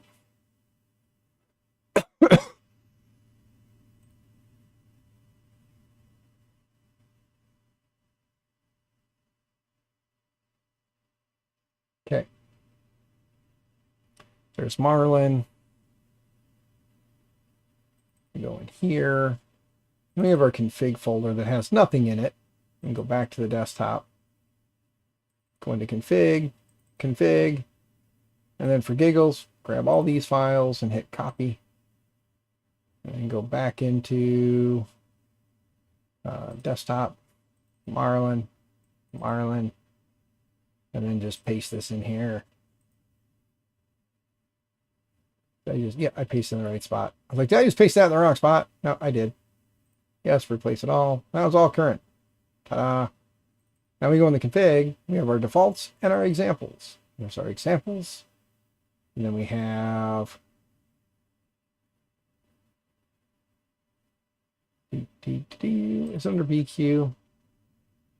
SKR2. Where the ever living? Oh, that's right. It's under Creality, isn't it? Creality. Under 3. And then here's the Big Tree Tech boards. SKR Mini V1.2. Here's my config H, config grab those 3, right click and copy because we don't want to necessarily mess those up. And then we want to go into the Marlin folder and paste it all in here. Paste, replace it. There we go. Now we got everything done. Unified would support the SKR3 mini boards, just that website is for people who compile with the easy board. Yes. It's all good, sir. It's all good. I'm not gonna you're not on the clock doing anything for me right now, good sir. You are a working man who's doing your thing, so I'll just do it. I'll just do it. This is my headache I'm creating for myself. There we go. All right. Let's move this over. It's just the auto build. I don't want to be in there. There. No, it's not what I want. There we go. So get rid of that. Right now we can close that. Let's go up here. File. Oops. File. Close folder. File. And then open folder. Desktop. Marlin. And then this is the folder we want. So we hit select folder.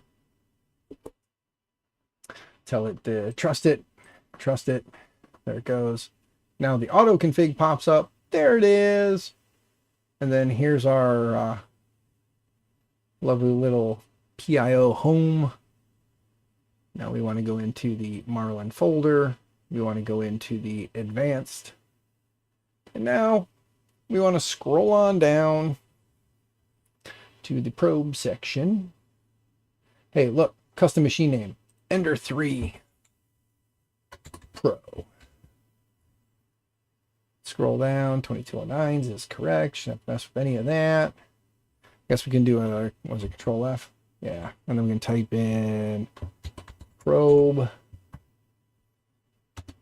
And then probe is in a bunch of places. Here, you know what? Z safe homing. Yeah, there we go. Enable Z safe homing. Uncomment that. Speaking of Tor, I am like looking over. If you see me doing something dumb, tell me ahead of time. Feel free, I should say, if you'd like to. But don't have to. You're not on the clock, man. If you're going to watch me have a bunch of happy accidents, it's all good.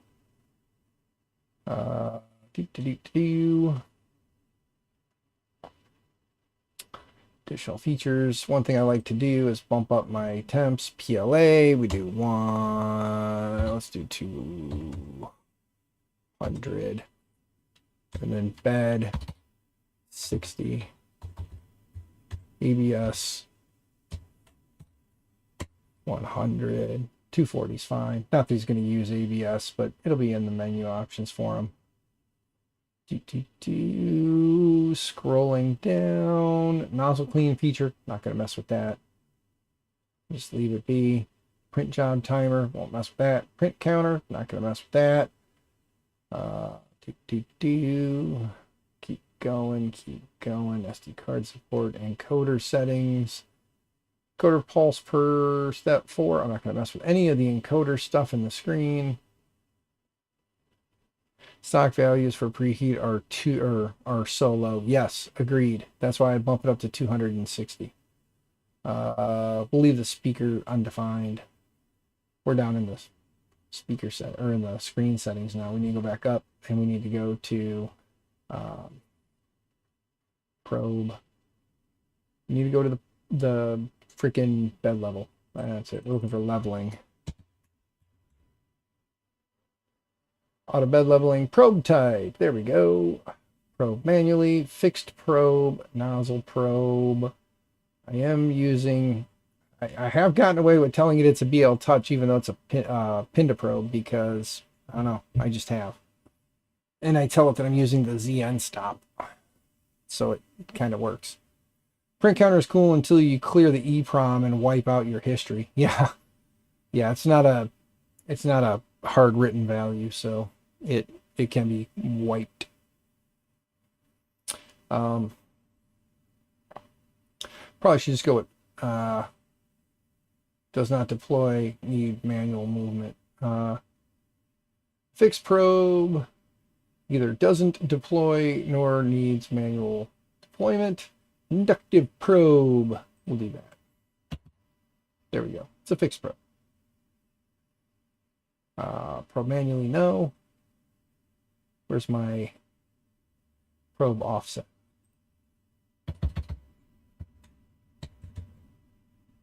Offset.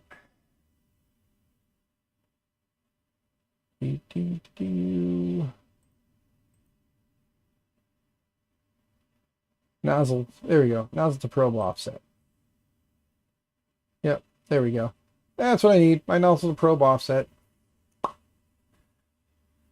Let me grab a measuring device here. Let's see what we got.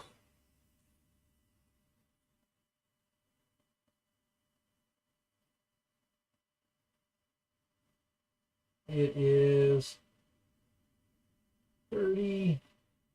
I should be using calipers. I know I'm not. 32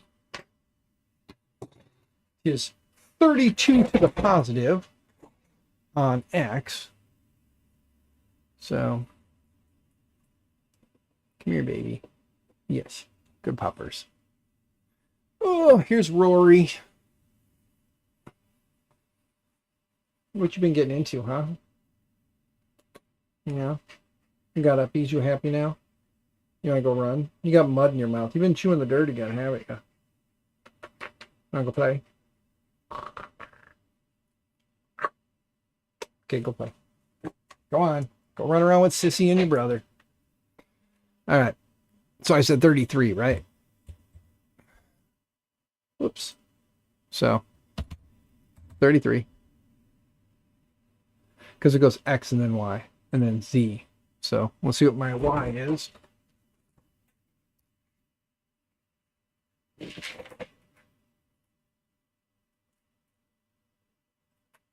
That is 18. Okay, that's 18. There we go. Boom, 18. And then I'll leave it at 0 for right now. We'll move it as we need to, but I think it's 0 should be fine for now. I think I got the probe pretty much like right there. Okay, so there's that. Most probes should stay away from the edge of the bed, but with the nozzle as probe, yeah, I'm not gonna worry about that. I am gonna move that in 5 more just for, nope, I'm gonna leave it at 10. I'm not even gonna play with that for right now. We'll just leave it at 10. And then now we have to tell it, let's look down. Fast probing should be okay. I do have slow probe. Let's see. Z probe rate fast times 2. for a more accurate probe. Yeah, do 2 it's slow, and then fast will be 4 times 60. That's fine for now. We'll play around with speeds and stuff later. We'll just get like a basic, we know it's going to work firmware. Oh, and then my E steps. Or steps, not E steps. Steps per rotation. Manual bed level. Yes. And then, oh, we got to turn on restore leveling after G28. Should we tell it just to restore it after G28 or just let it level every time? I usually just let it level every time.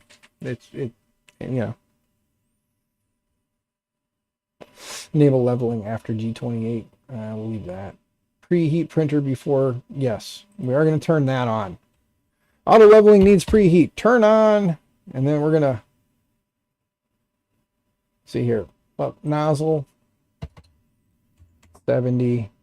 Build plate 60. Thorpe. Enter as in butt stuff. Ha ha ha. Ha ha ha. What's up, Thorpe? Bed distance sensor. Don't have one of those. Where is my mesh count? It's been so long since I played around in here. Auto bed leveling, UVL. Mesh bed leveling. There we go. Mesh inset by 10. Grid max points in X. Do not use more than 7 per axis. We will not. We will use 5. I kind of like 5 more than 3. Just saying.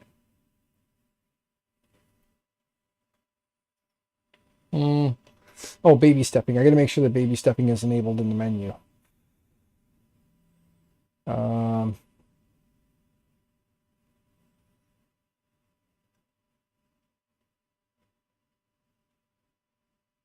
I turned on Z-Safe homing. See, define Z-Safe homing. And then I just got to figure out where the hell it says it in here for making sure that baby stepping is on. Baby stepping. Or double click for baby stepping.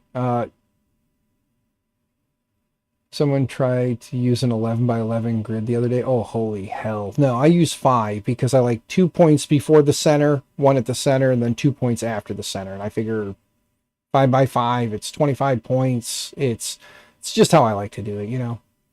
Battery printers will start a print faster at that point. Yeah.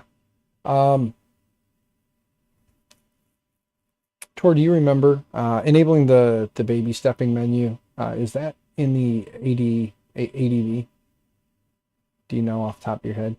I don't want to make you do work, man. So if you don't know, don't worry about it. I'll dig and find it. Essentials probing. I think it's under the advanced. Go under advanced real quick, and there we go. We got 11. Baby stepping. Basically, I'm looking for the double click the home button to enable baby stepping. There we go. So yeah, defined, and then down here we have a defined. Double click for Z baby stepping. Double click the status screen. Z baby stepping if enabled. Yes. So okay. So it's already there. It's already defined and ready. If you recall, it's in there. Yeah. So it looks like it is. We've got the baby stepping enables movement of the axis to increments. So it is defined. It's not marked out. So because we enabled it on the other screen, it looks like it's good here. Or it's by default. They just have it set up anymore that if it's enabled, do it. There's not too much under there that I want to mess with. Should I be a smartass and turn on the games? Should I turn on the games menu? Because if we go up here and type in games, or did they take those out finally? Nope. Easter egg. Games. So we can define all of them. We can do a menu, a sub-menu that has the games in it, and then turn on snakes, invaders, and brick out. Might be selling all your printers. Ooh, Thorpe, I'm sorry I don't have money, brother, or I might hit you up for a couple of your machines. I know you got some good stuff. Like a Trident. Games, if nothing else, in this instance, it is a 1.2, so there's more than enough memory there.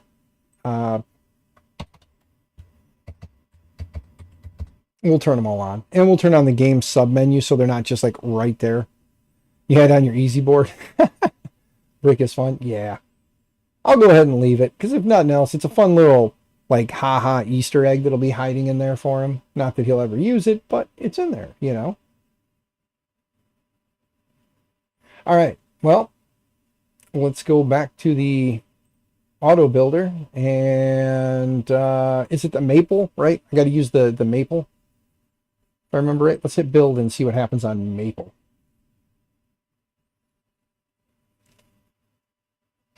We'll know. We'll know if I'm right or not. Did anybody notice anything? I know I went through it real ADHD quick, but did anybody see anything that I might have missed that we may want to go back and change that they were thinking of? Just curious. Hi, Rorzor. Where's your sissy? I haven't seen her in a little bit. I got to check and see if we are missing a dog. I'll be right back. Right.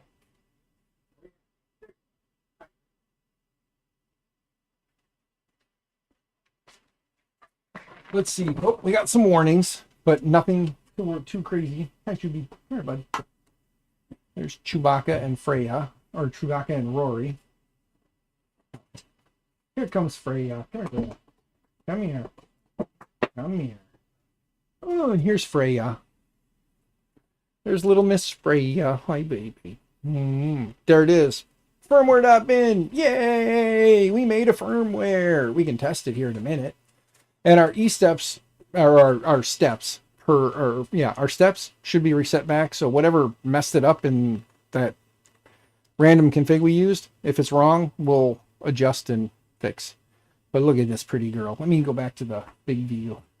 She's getting antsy, but look at this pretty girl. Hi, baby. Hi. She wants down.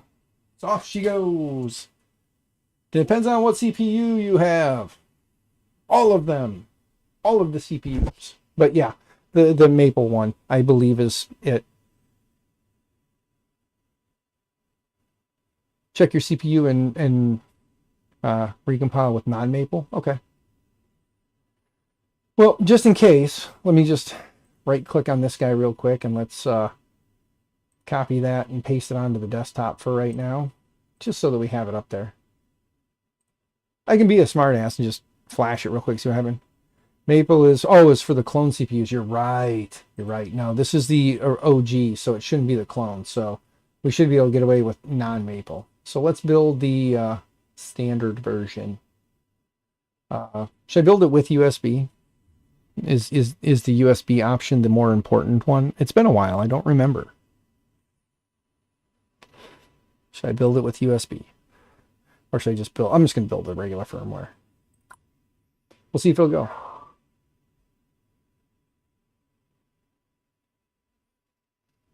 Ender extender kits from Texas. Think you might have 2 packages to get it to 500 millimeter height as well. Why not, right? Why not? Do it, man. If it's what you want to do, you do it. Could not find one of the package.json manifest files in the package. It could not find the JSON file it needs. Uh-oh. Darn it. You know what? I'm gonna STM uses non-Maple. Okay. So let's clean that real quick.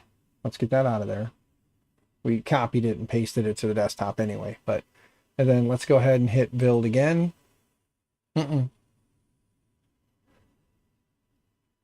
Yeah, it's missing a file. I haven't used the extender kits, but you've had customers use them and they seem all right. So there you go. Tor hasn't used them, but he has customers from TH3 that use them. There you go. Okay, well, that didn't work. Let's try building the... Yep, nope, we're missing a package.json file in order to build the non-Maple variant. What is this JSON file I need? This package.json. Where would I find it? This is good. It's been a while. I don't remember. I don't remember things. Marlin. Don't.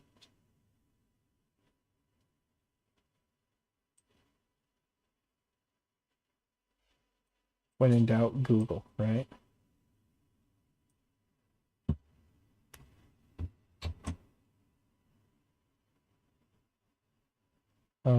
Let's do some Googling. Let's Google it.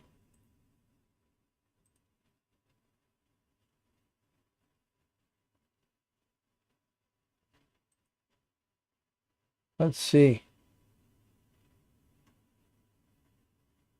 Oh, because we didn't edit the file. Well, it should know it. It's already in there. It sees it. So why the hell do I have to do that too? I gotta edit the platform.ino or ini file. Shouldn't the platform package bring the package.json file in with the install? Yes, double check. You have the variants, whatever.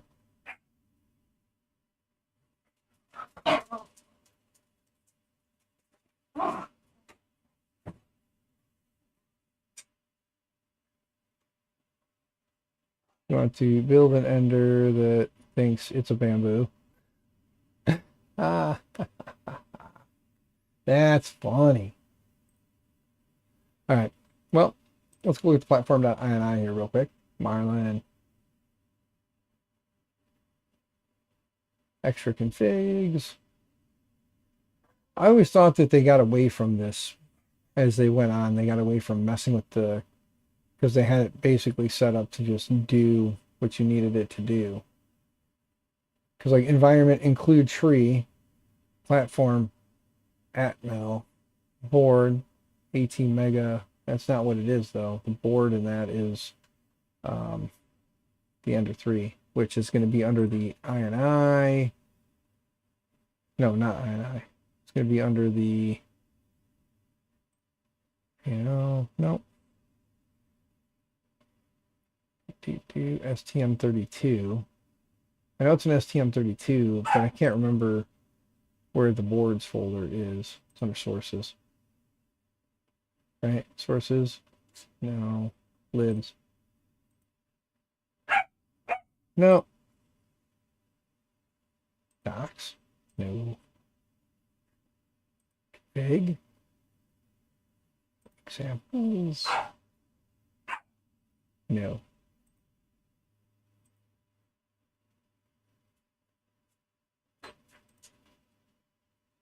Yeah, it's building it as a... No, that's not it.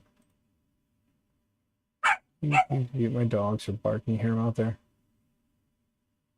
I thought by default the... Well, let's... You know what?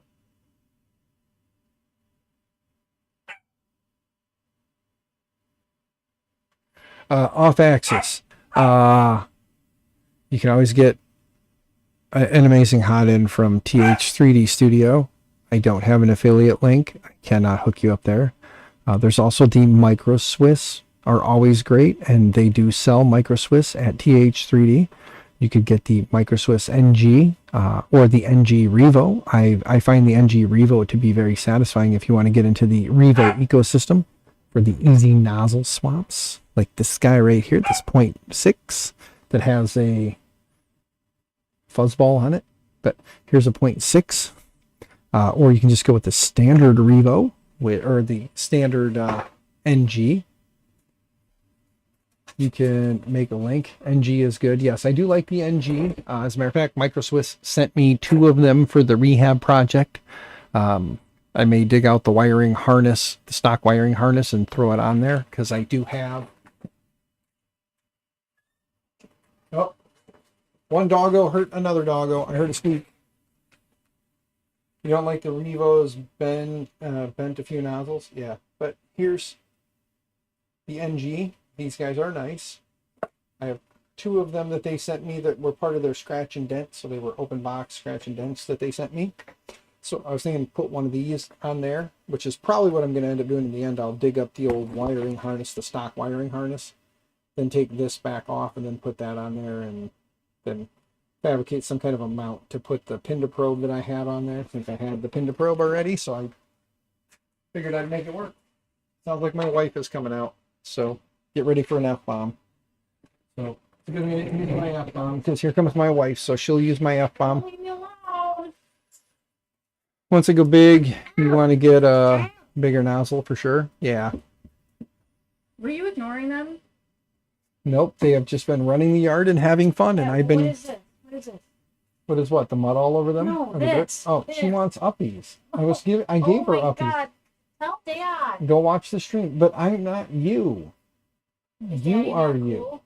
Is Daddy- Yeah, she loves you. She wants She you. loves you too. Shut up. She does love me, but she loves you more. You can go now. Go for them. She's like, no, mommy, you are not coming with Look, me. your brother's going. Go. Bye. She's like, no, mommy. Avery told me to tell you that she's home. Like you didn't know. She's Once I home. go big, yes. Yes, I didn't I know. needed you. You needed me for something? And I forgot. 'Cause the dog I'm bit my sorry. butt. I'm sorry. I'm trying to figure out why this thing keeps saying package.json manifest file in this in this package. It's missing a file, but I don't know what it is and where to find it. Where the fuck is my phone, kids? Right here. Sorry. These are yours. I told you guys she was going to steal my F-bomb. Did you hear? Off axis says hi. Only said one bad. I want one. I don't want all. Okay. I need one of every color. Okay, well, I would have to print one of every color. Here's a What green are you one. doing? There's a green one. There's no pumpkins. Yes, I will swap out the filament and do another one. Martine says hello, MMN wifey. I'm not his wifey. Yes, you are. No, I'm not. Yes, you are. No, I'm not. I signed a contract. That no. I It's send a contract. You're false mine. news. False news. I send a contract. You're mine. False news. That also means that I'm yours. What did I do? I don't know, but you're stuck with me now. Yeah.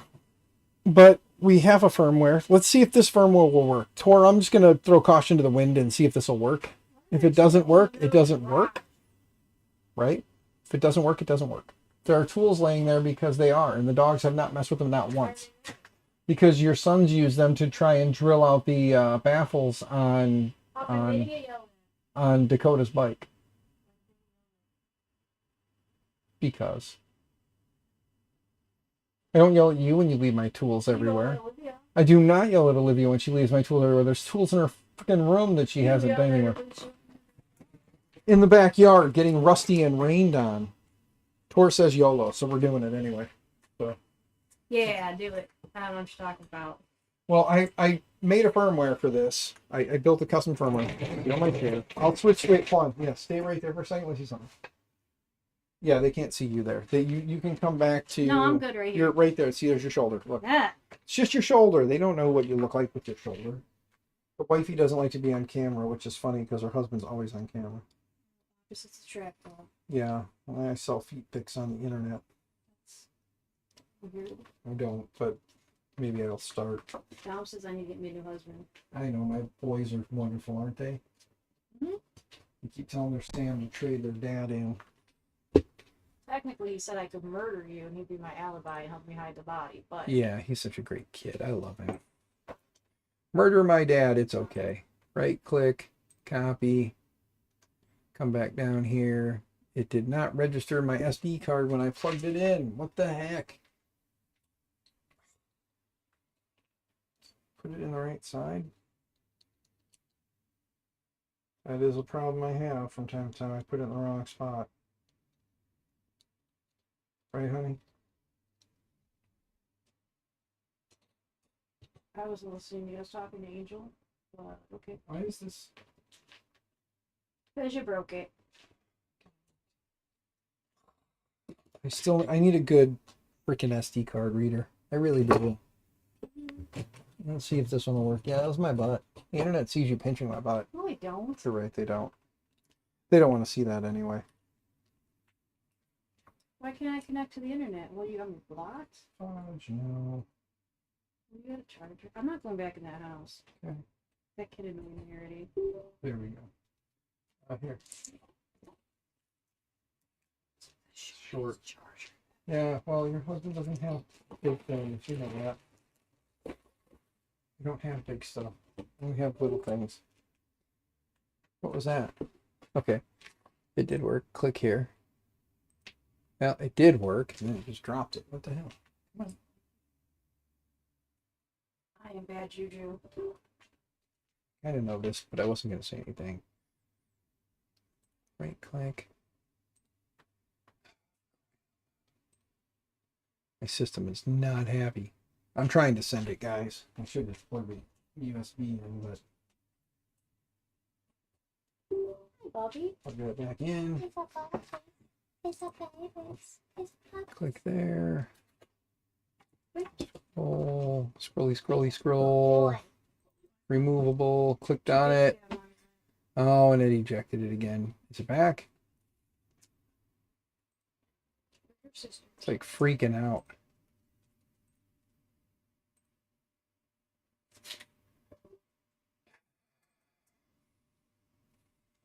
And then let's go with the old Chinesium's greatest here.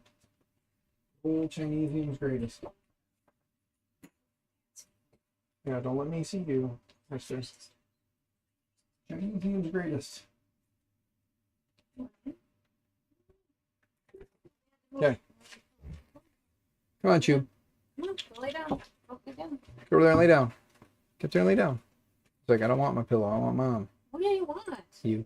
He wants on my lap. He's too big. Hi, Hi, big guy. you Hi, gotta Tubby. jump then, fatty. Oh, shut Come up. on, jump. He's gonna get you dusty as all hell. Sorry. Come on, you have to jump. You have to jump. He doesn't want to go all the way up. What do you There we want? go. He's Okay. big. Right click. Sorry, guys. Bear with me.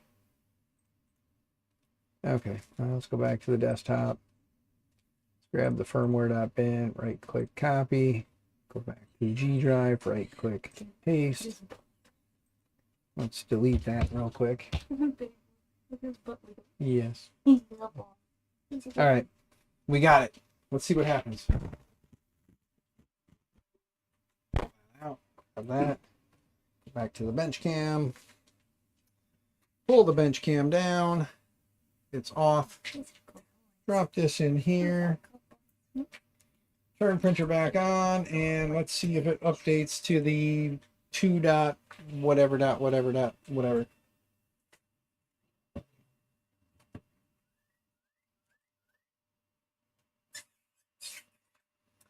It looks like it's updating. It's taking a while. There's the under logo. Yep, 2.1.2.4. Is that the current, right? 2.1.2.4. The settings are stored. Let's go here. We want to go to configuration. Restore defaults, right? Oh no, we're going to go to advanced. And then we want to initialize EEPROM. You're fine, dude. There we go. EEPROM is initialized. Storing settings. There we go. Now let's go to motion. Auto home. Make sure everything homes properly. Hey, look, it's homing both. Cookie. Now it's going to come out, and that is, the nozzle is in the center. The probe is way over here. Touched and bounced back. Touched and came back, but the probe, it's not probing to the center and then moving back. So we missed a step in the firmware. However, it did at least work. Now let's make sure Z is moving about 10 millimeters. Let's go to motion. Let's go to move axis. Move Z 10. Whoops, flip it over. So right here, we're at about we're at 18 or 19 millimeters right there. So let's go up 10. And there we go. Now we're at 29. So there we go. Now Z is moving properly. Grab the power switch. No, send, man. Full send. Let it dig in. But there we go. So Z is moving 10. Let's go back to move axis. Let's go to Y. Move 10. Let's measure Y real quick here. From here to here we are at 85. So let's go 10 more. And we should be at 75, and we are. Yay! Now we'll measure off of here.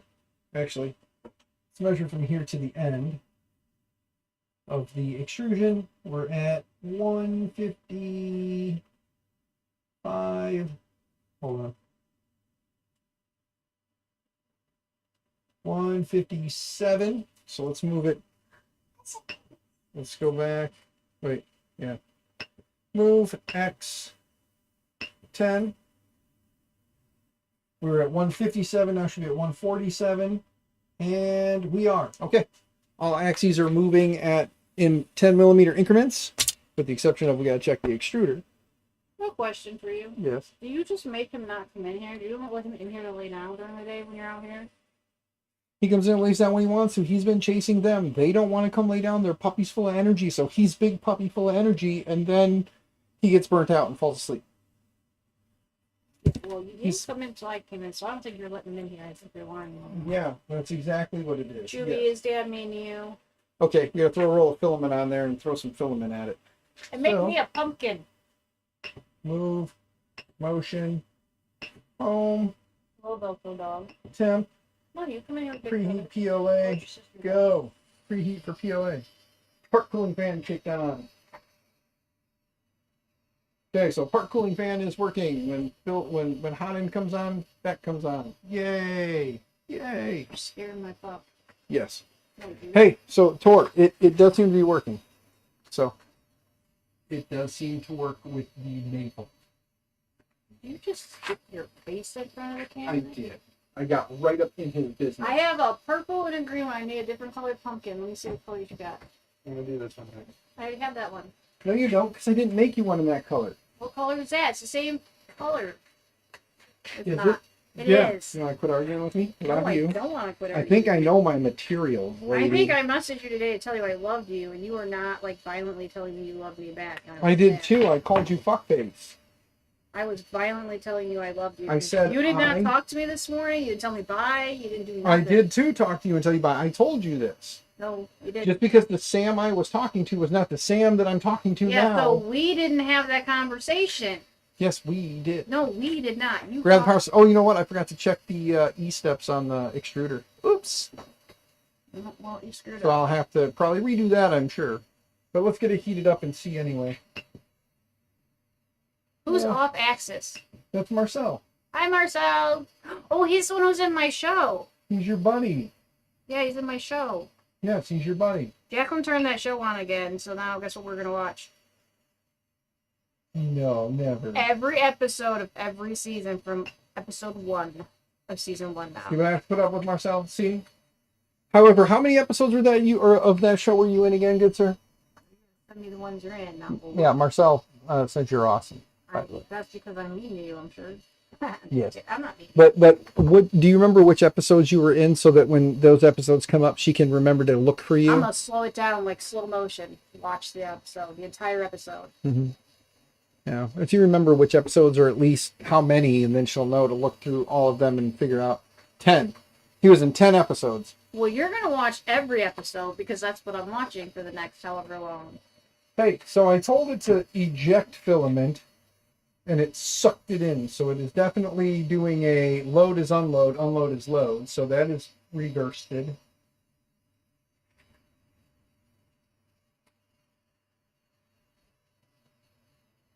I'm not being mean when I ask this question, but how many times have you done this, and why are you not doing it right now?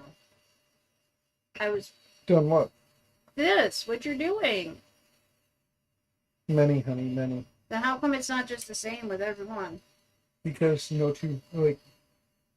depending on what's wrong with said printer when I fix it, depends on what will need to be done. It's in my IMDb. Okay, now I gotta go. So you gotta go to stalk him. IMDb and look up Marcel. Let's stalk him. It's cool. I got this. I'm good at it.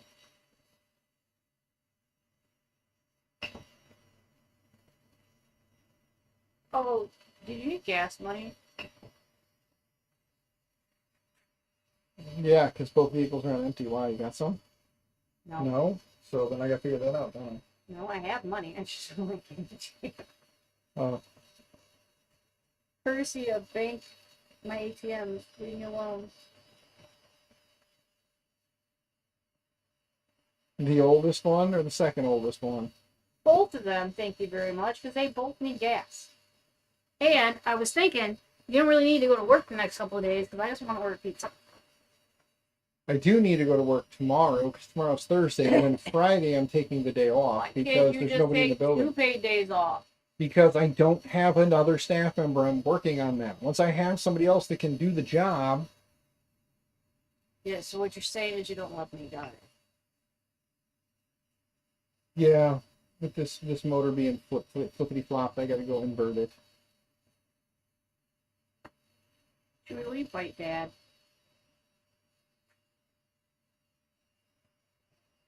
So I got to go rewrite some firmware and invert invert a motor. Does that tell me how long you've been streaming? Yes, How long you've been streaming? 2.5 hours. 2 hours and 23 minutes. Oh my god. Yeah.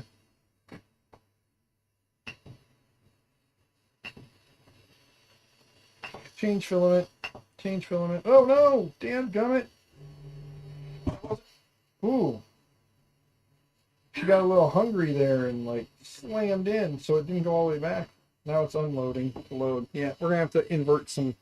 We're gonna have to invert some stuff. I know what I wanted to ask you. What? Will you get Olivia from practice at 5:30? No, Yes. I love that kid, but she's mean to me. Get over it. I'm mean It's your to fault. you. Well, It's would your you rather fault. her be mean to you or me? You're I'm not gonna as backpack friggin'. you. You're not as ruthless as she is. I'm gonna do it while She's you're on a the teenage girl full of hate. happy while you're on the internet. Define end stop. No, we don't want to. We don't want to do the end stop. We want to actually invert the. It's not something. It's not updated though. And that's what it says. Oh, it says workbook live. Oh. Yeah.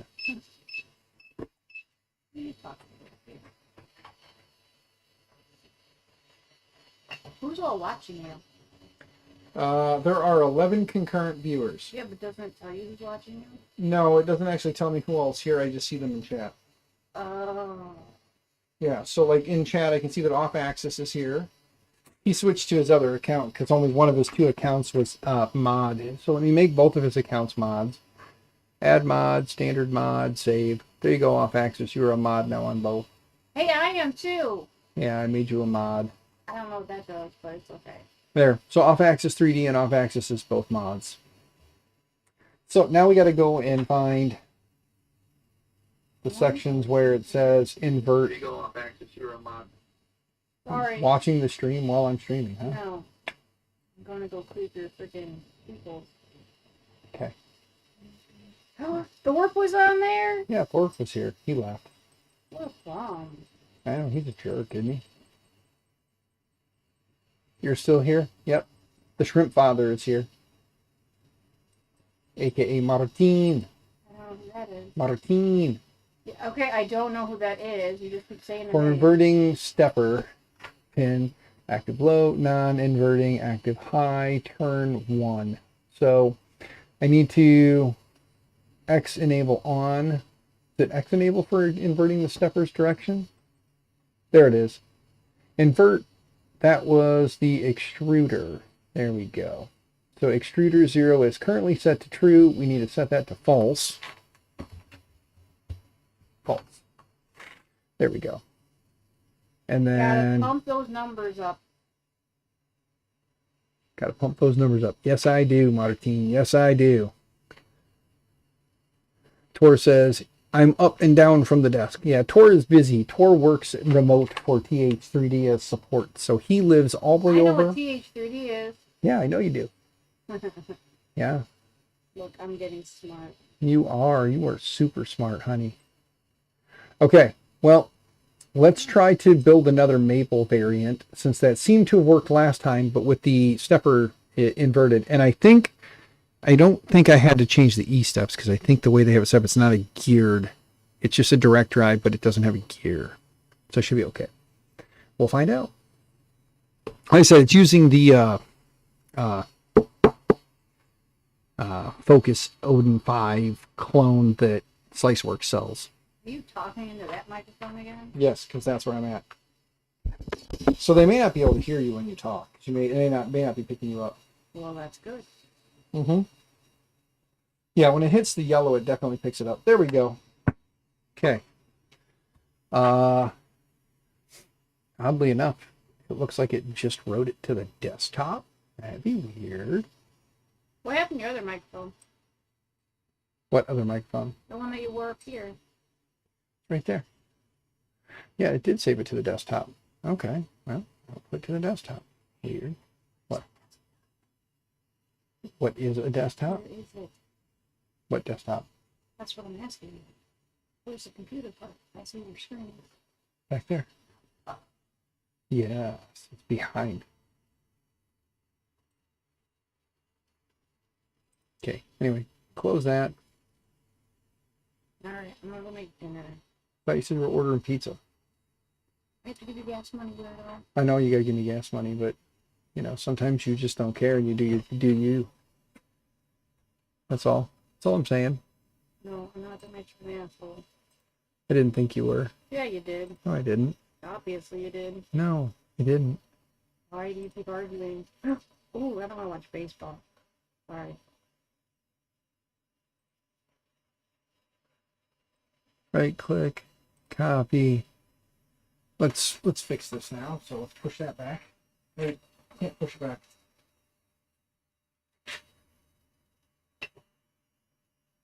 Go here. Tap. Cool down. Okay. SD card. SD card in. In computer. Give it a minute to show back up, maybe. I hope. Keep thinking TH3D is a weed company. Yes, that TH3D, so THCD.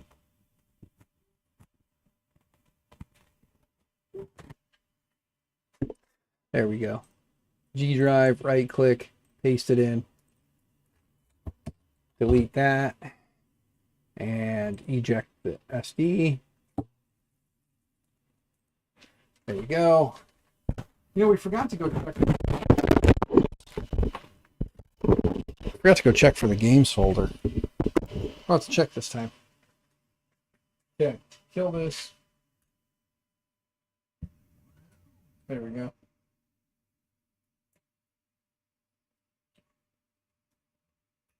Put it back on. Should take a minute, then we know it's right. As long as it comes up, we know we did it right.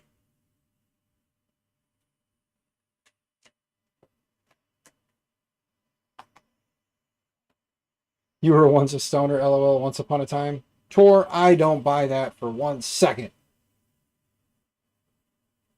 Yeah, holy, talk about dropping the mic. Sorry, off axis. Yeah, the mic fell off. There we go.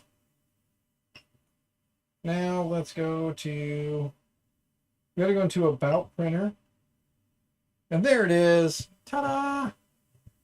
The games menu at the bottom of the About menu. See, scroll back up. It looks like a normal About menu. Skip a bunch of spaces and bam, games. Then we have About Printer. We have our Breakout, Invaders, and Snake. So the games are in there. Boom. Let's go back to temp. Preheat PLA. PLA. And then let's go in here. And let's go down to change filament. Let's go to load filament, heating up, moving up, and then it'll yell at me when it's ready and tell me to insert filament. And we'll make sure that it moves in the right direction.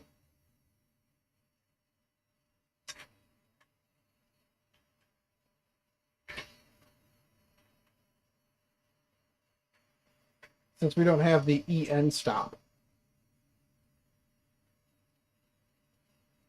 We're almost there. They'll yell at me any second.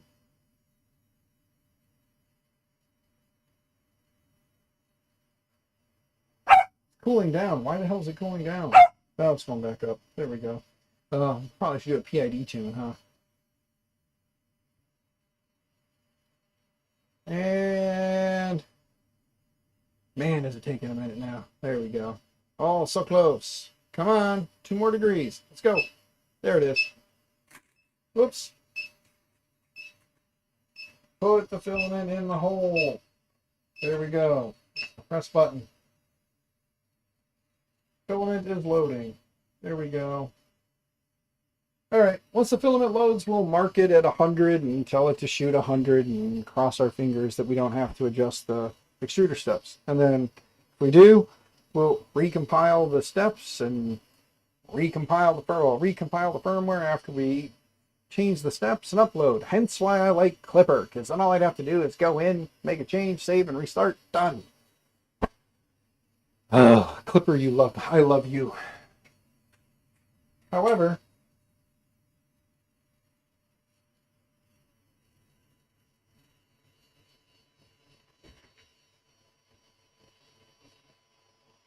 I should probably turn down the amount of the extrude too, because it's trying to do it with a Bowden tube. Filament Vic, what's going on, Vic? How is Filament Vic? Because it's trying to push like 300 mils of plastic right now. Because I didn't turn down the purge amount.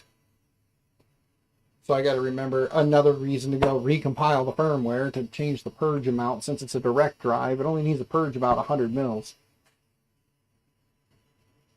Not even.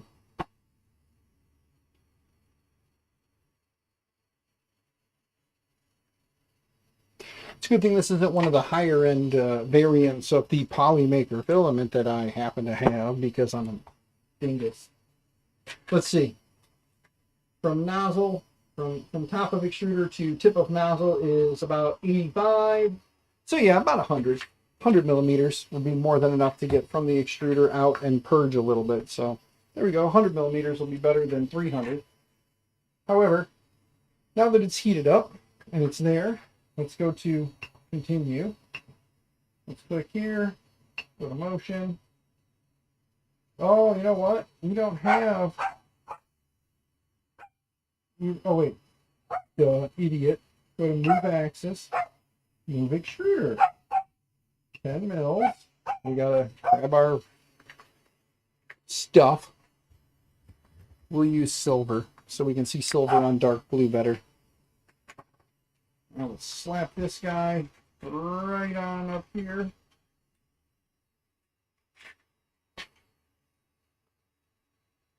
We'll mark it at 100. And we'll also mark it at 110. And 120. I do like Digital Dragon's trick of putting tape on there, but that's what I did. Dan, no Printopia this weekend. Filament Vic, no, I am not going to be able to make it to 3D Printopia. Sorry. Somebody wants to pay for a plane ticket, have a hotel, and maybe a little bit of fun money when I'm there. Somebody wants to pay for that. And the wife doesn't kill me, which when I said that, she perked her ears up like, I will fucking stab you. So the answer is no, I'm not going. Why do you always want to leave me? Like, what is so wrong I can't take you with me for the weekend. Avery's gone. We can go for the weekend. Oh, however, Avery will be home at like 9 o'clock in the morning on Sunday. I was informed of that. Why? Because somebody has to work at 10. Okay. I have to work. I won't be home either. 100 mils. Here we go. You have to work too? Okay. Yeah, I'm going to pretend like I got to go to work. I'm going to self-heat picks. So I'll be busy all day Sunday.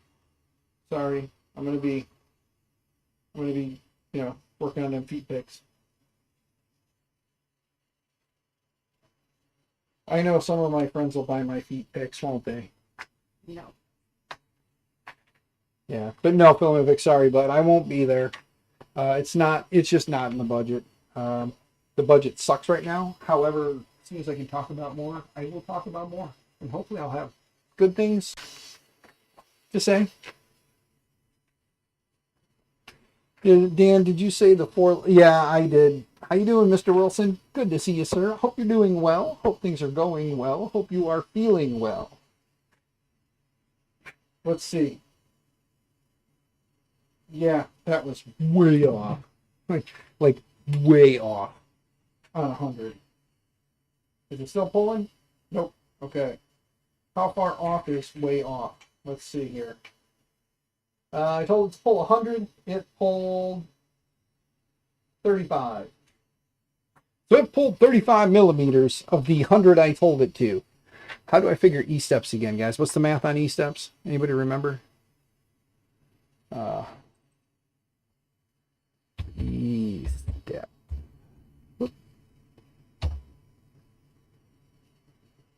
Step. Step. Need a bamboo. Put the creality out of its misery. David Wilson, you have been here for a while. Let me fill you in, good sir. So, good sir, what I've been doing is I call it the 3D printer rehab project. I'm taking old 3D printers that people have. This printer right here is actually my very first printer. It's my very first Ender 3. Rebuilding them, rehabbing them, getting them up and running, and then giving them to people who cannot afford them in the community so that they can have a 3D printer. Thank you, Tor. I knew that was out there. Just forgot to grab it. There we go. Continue off the YouTube. Oh no, I didn't want to go back. Dadgummit, I clicked the wrong thing. Sorry. There we go. All right. So I have to put in my current ones and then tell it what yeah, there we go. Thank you, good sir. Yes, TH3D has the E-step calculator. But no, David Wilson, I'm sorry, sir. But yeah, I'm taking old 3D printers that people have that are sitting in a corner, like somebody says, oh, you know what, I'm going to get to that. And it's been sitting for 2 years collecting dust. Well, send it to me, give it to me. I will rebuild it. If you have someone in mind that maybe doesn't have any money, can't get into 3D printing, I will fix it and give that to them. All I ask is you cover the shipping to get it to me and to them, and I'll do the work and work with whatever parts I have, or any companies that want to work with me to sponsor parts will do that. I got Polymaker on board, so Polymaker sponsors filament, and then Micro Swiss has been sponsoring parts for hot ends and extruders and stuff. So I've got both companies on board. Micro Swiss is sending me a lot of their scratch and dent stuff, their B stock, and Polymaker, when I run out of filament, I'll let them know and they'll give me a credit and I will go get more filament. So I've got those two companies on board. And you're right, I do need a Bamboo Labs. I just sadly cannot afford one. I did have an A1 Mini, but I had bills to pay because guess what? I'm paycheck to paycheck. It sucks, but it is what it is. So I sold my A1 Mini to a staff member at the school that is a little more financially stable and could afford to take it on. So he bought it, and he has been printing some awesome stuff with it. You may have BTT main boards that you could send. Well, Mr. Wilson, if you don't remember my address or don't have it written down, I know you've sent me things in the past, which I greatly appreciate, and I do thank you for that. So you have my address. If you have some parts that could be donated, I know Sergio has sent me out one box already, and he said he was going to be sending a second box when he gets time. But here's some of the goodies that Mr. Sergio has sent me already. So I've got some like heater cartridges, some cooling fans, some here's a couple of Sliceworks, some of their Copperhead, it says more on nitride, but there's a couple of the older Copperheads in there. He sent a Raspberry Pi 3B. There's a Raspberry Pi 3B he sent along. He sent a couple of the, I don't have steppers, but he sent a couple of the 1.4s, the old SKR 1.4s. He sent a couple of those along. I believe there's a Meanwell power supply in here. A couple of the Prusa original screens. What was this guy? Oh, wait a minute. Is this what it is? I don't remember. Oh no, this is just cables. Okay. So yeah, there's some like screen cables and stuff like that. So you had Ender 3, or you had 3 Ender 5s? Yeah. I know you upgraded a lot of those, so but yeah, if you have parts, good sir, that are collecting dust, send them my way, and we'll use them to rebuild printers, because I'm sure there'll be a lot of, if people do send me printers, which I did get a couple. We have done some stuff so far, and we're going to continue. But they're most likely going to be like the Creality Ender style clones. or Ender style offshoots. So I'm sure I'll get a lot of those. So if you do have parts, feel free to send them along, and I will be more than happy to work with what works, and whatever doesn't work, we'll send it off to a watery grave. Not really, but we'll take care of it. So yeah. But if anybody's got a Bamboo Labs, anything laying around you want to send me, I won't say no. However, if anybody is interested, I have some things I'm looking to part with because I need monies, and it's a computer and maybe a switch wire. It's an awesome switch wire, but it's a headless unit. All right, you want your stupid chair back? No, Go in because the I was house. I gotta make dinner. okay. Go in the house and make dinner. Then I love you. Thank you. Oh, I do love you. I gave you 2 pumpkins, a green one and a purple one, and I came over here for a sneak or 2. don't lose those. I'm not. I will leave them right there. Chewbacca's following you. Hold you. Yes, I totally scared him. That was exactly what it was. It wasn't you walking out of the room that got him. Hey, remember yesterday or the other day when I streamed and I said that I dropped the SD card? I found it. It was on the floor. So that 128 gig SD card was on the floor. However, I needed an SD card to take to work with me. So there's that. Yes. Wait a minute. Here we go. Let me see something. There we go. She can have an SD card reader too. I'll be a nice guy. I'm gonna stick this little 128 gig in there. That should be more than enough for the stuff she's doing. Ta-da! Stick this in my pocket. And now it's protected and ready. Dead? I don't think so. We're gonna chance it. We're gonna YOLO it. Yeah. So let's go back in. Let's move the let's go into the here.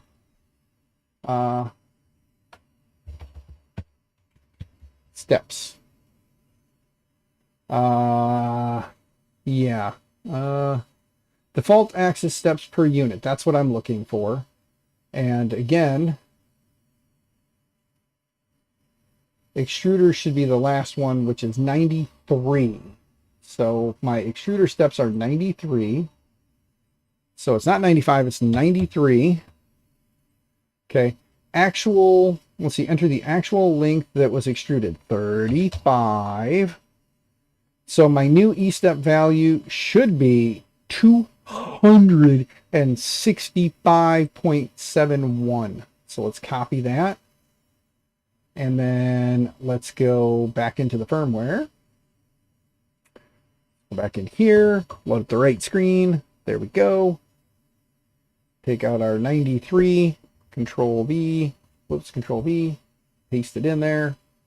There's our 265, because again, that's what we got here. We had our current steps, which were E steps, which were 93.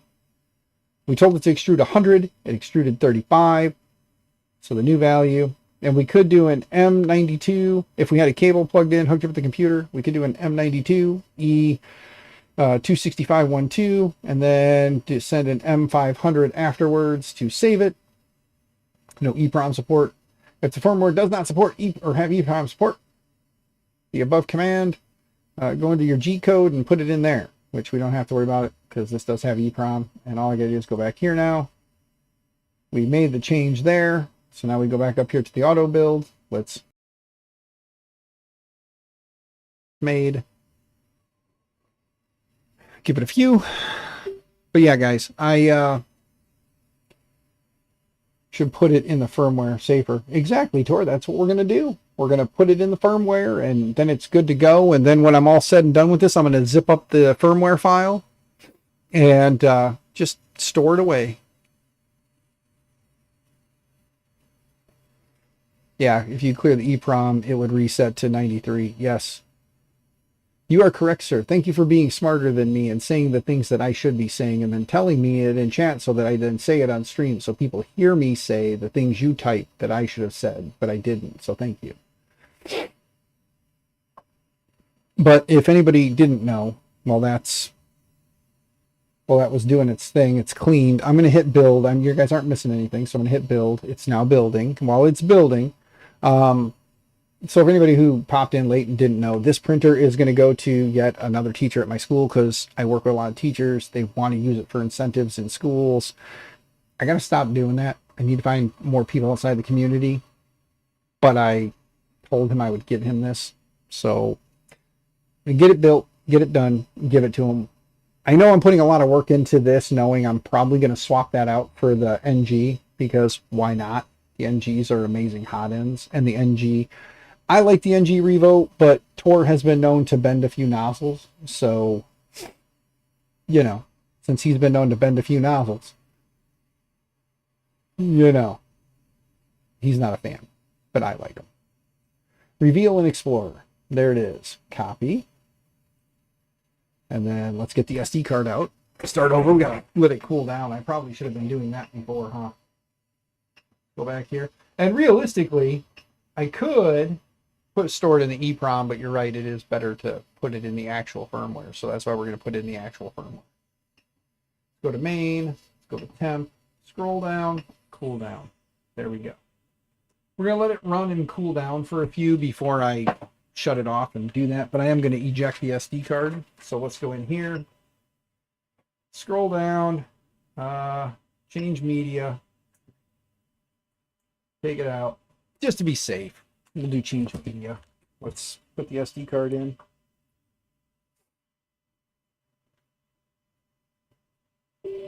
I don't know why, but I have this feeling, says the David Wilson, after I said that, just started running around his basement looking for parts. And if that's the case, Mr. Wilson, thank you, sir. Not something you got to jump to, bud. Just whenever, if you get time and you think of it, feel free. But you rest up, good sir. You need to rest up. And at some point, Mr. Wilson, I need to come down to your area and visit with you.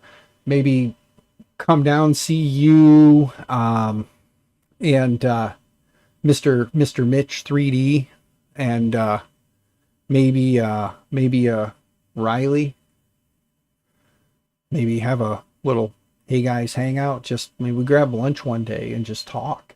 You know, it doesn't have to be about 3D printing. We can talk about anything. I don't care. I would like to, you know, get a bite to eat and hang out with you guys. And since I know that Mitch 3D and Mr. Riley and you are all in a pretty close proximity, it's maybe two of you than the third, but you know,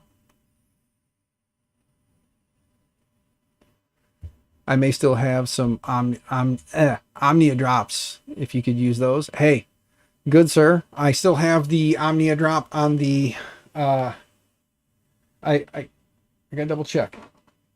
I had the Omnia drop. I was tearing it apart. I believe, yes, the Omnia drop is still on the ANET A8 Plus that you sent me. The orange pumpkin one you sent me, good sir, is still on there.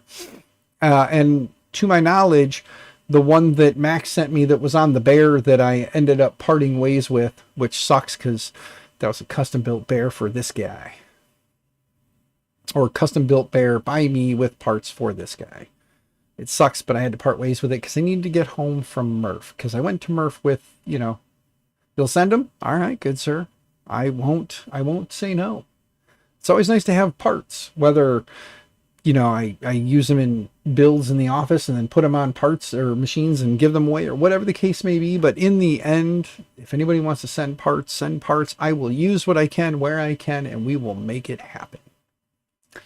So, but anyway, copy this again because I don't remember if I actually told it to copy. So copy that, right click, paste.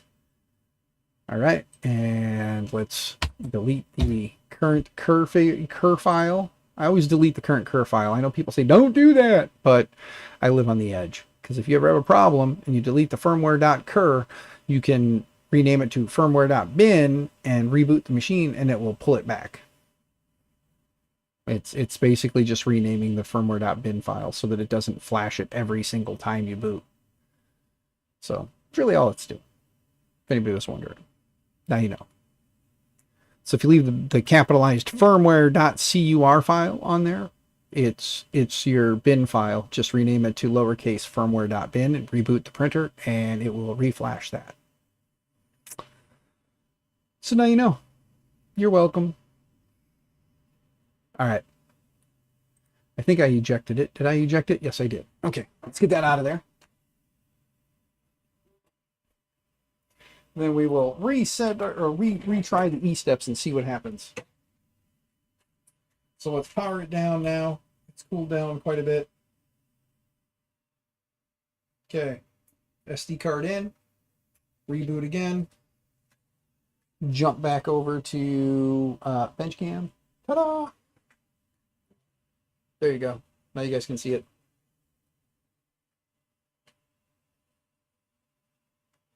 Ender 2.2. or 2.1.2.4. Ta-da! There it is.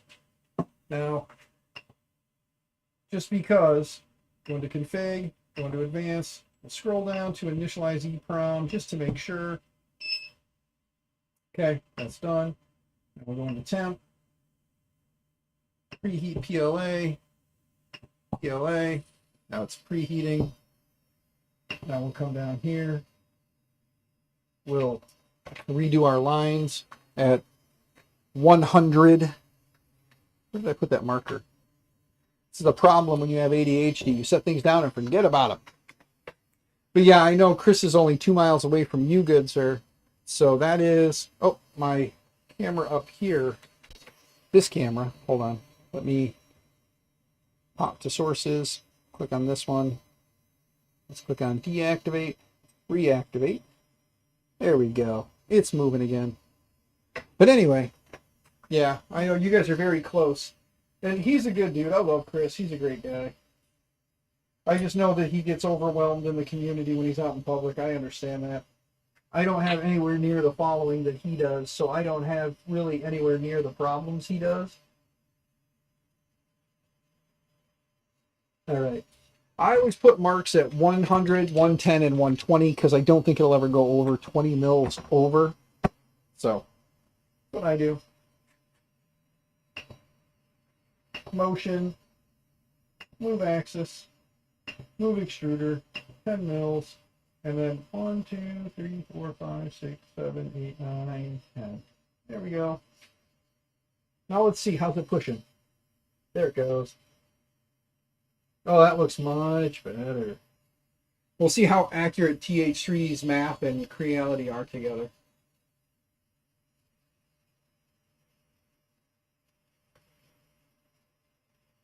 It's definitely looking better. I will say that. It's definitely looking better.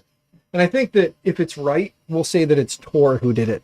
Right, Tor? We'll give you the credit. We'll say that if the website's calculator is correct, that Tor designed that. That's Tor. That's what I'm going to say. I know I'm probably not right, but that's okay. Let's see. We've got about 10 mils and it should stop. Oh, it stopped early. It stopped early, Tor. That was Tim's map. We'll blame Tim. How early was it, though? It is...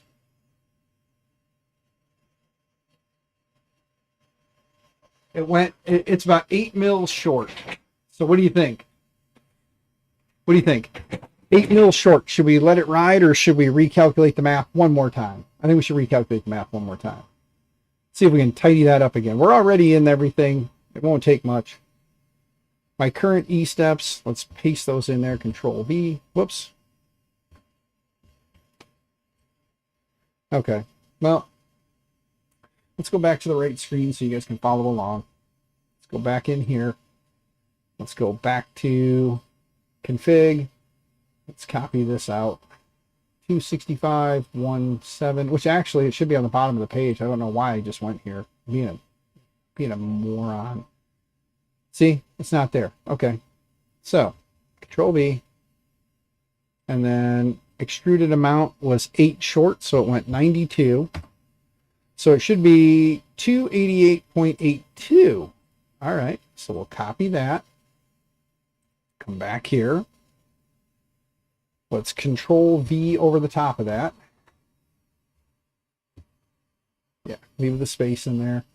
So 288.82. Now we'll come back to the Marlin Builder. We'll clean that up. While we're at it, let's go shut this down real quick. Or cool it down so it cools down. So back to motion. Main, temp, cool down. There we go.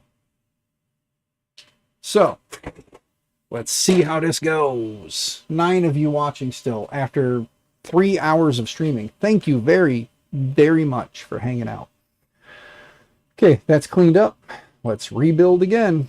While it's rebuilding, we'll jump back here because you can see over my shoulder things happening.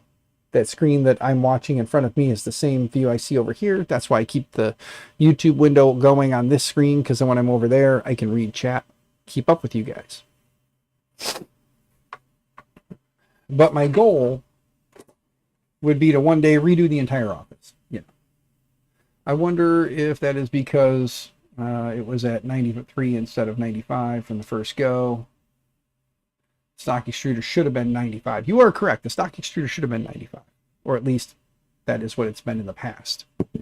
It keeps going out to the desktop, which is funny. So I just happen to have the PIO folder with the builds already set up. And then right click and then just tell it to reveal the STM folder. And then I just scroll down, right click on the bin file. Oops. Get the bin file, right click, click copy. Let's go ahead and get the SD card out. So let's see. Yeah, it's cooled down.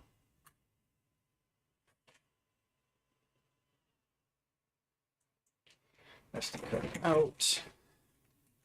Find the SD card reader. Oh, I left it on top of the computer this time, so I wouldn't have to hunt for it. So I left it right where I forgot it was. Okay, SD card is put in. Scroll down to the G drive. Wait for it to actually load, maybe, if I'm lucky. It may argue with me, and I may have to unplug it and plug it back in.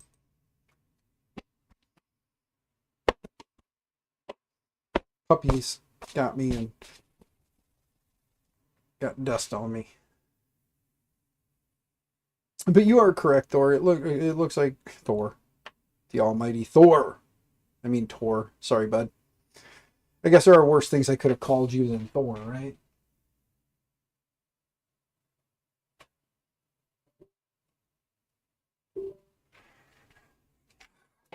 I'm going to get a better card reader or option for one. Let me know.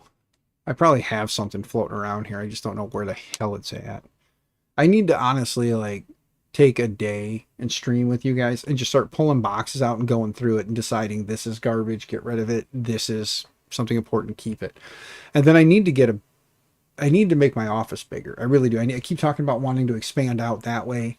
I need to do that and then take this wall out completely and then just have like a wall of just shelves with parts and everything else, like, you know, bins, or just build a giant storage unit and just have boxes or 3D print a bunch of containers for the different pieces, you know, different types of extruders, different types of screens, different types of control boards, and have a much better layout of stuff so that when I need to go to it to find it, I know where to find it.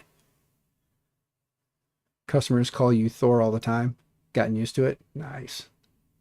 All right, Thor. It didn't register this time. What the shite?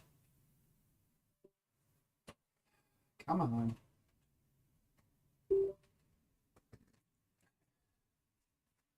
There we go. Yep, got it that time. Okay. I wanted to show this because I know Tor, and I know many of you probably know this, but I want to show it. So let me go up here to view. Let's click on this, go to view, show file name extension. There we go. This firmware.cur, or it says cursor file, but firmware.cur, that's what it renames the bin file to. If I actually just rename this to lowercase, I don't even think you need to put lowercase, but for safety practices, if you rename it firmware.bin, it is, in all theory, just the bin file again. Notice the size, 199, 199. It's the same size. I only made one change. It didn't affect the overall size. We just changed one number in it. It didn't change anything big. So, yeah, that's what this guy's all about. You can leave it, or it's safest to leave it when you're doing a firmware update. It's safest to leave it because if you do break something, rename this, drop it back in, delete the current bin file, should be okay. But I live dangerously, so delete it. Now it's gone. And then eject. But that is you know the information, how you use it. is up to you. I am not responsible for what you do with the information you have been given. If you totally hose your printer, you need to figure it out. Like how I did that. See? Okay. Let's go back to bench cam. Get this out of here. Drop card into hole. Power on said printer. Who remembers the good old days of this stuff here? You keep a Clipper and Marlin bin file on your SD card and just rename them, flash back and forth between them. Nice.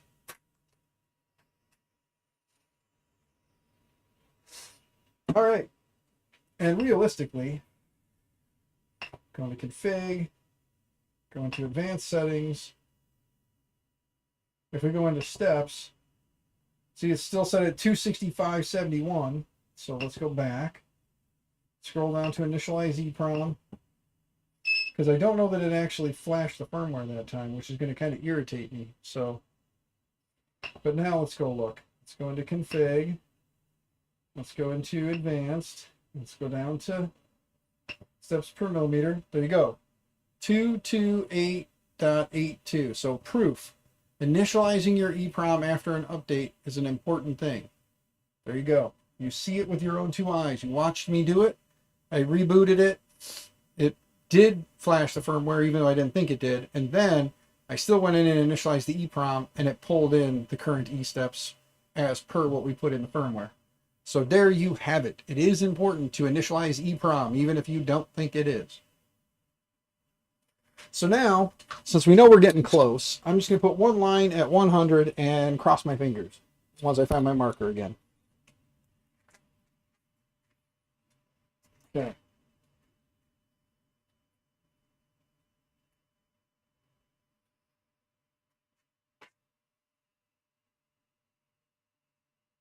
Okay, there we go.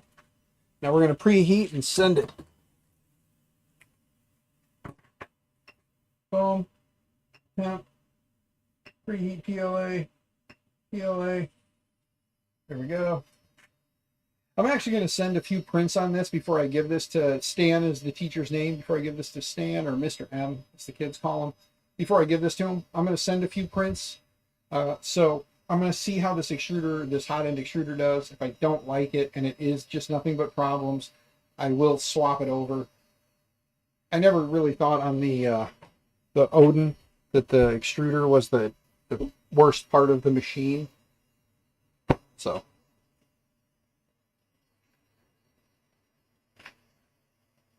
Yeah, I know there's a way to, in the firmware, to tell it to force the initialize, but I'm me and I did it, so I don't care.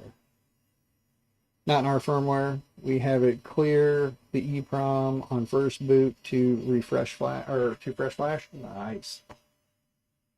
Yes. I remember Tim saying that he got tired of that being the number one problem that you guys had to answer over and over and over again, even though on the website, when you build the firmware, it says to make sure that after you boot, you initialize the EEPROM. I remember back in the day seeing that big bold letters. Tim had it on the site, and people still would not initialize EEPROM and then wondered why it wasn't working. I do remember that. Okay. Heat it up, click here, go to motion, move, extruder, 10 mil, 100. Here we go.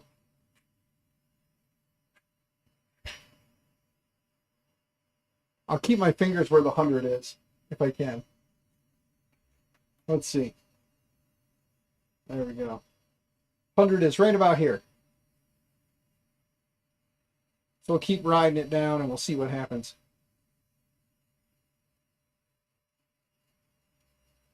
I agree, David Wilson. We were just talking about that before you popped in. My love for Clipper has grown exponentially over the years.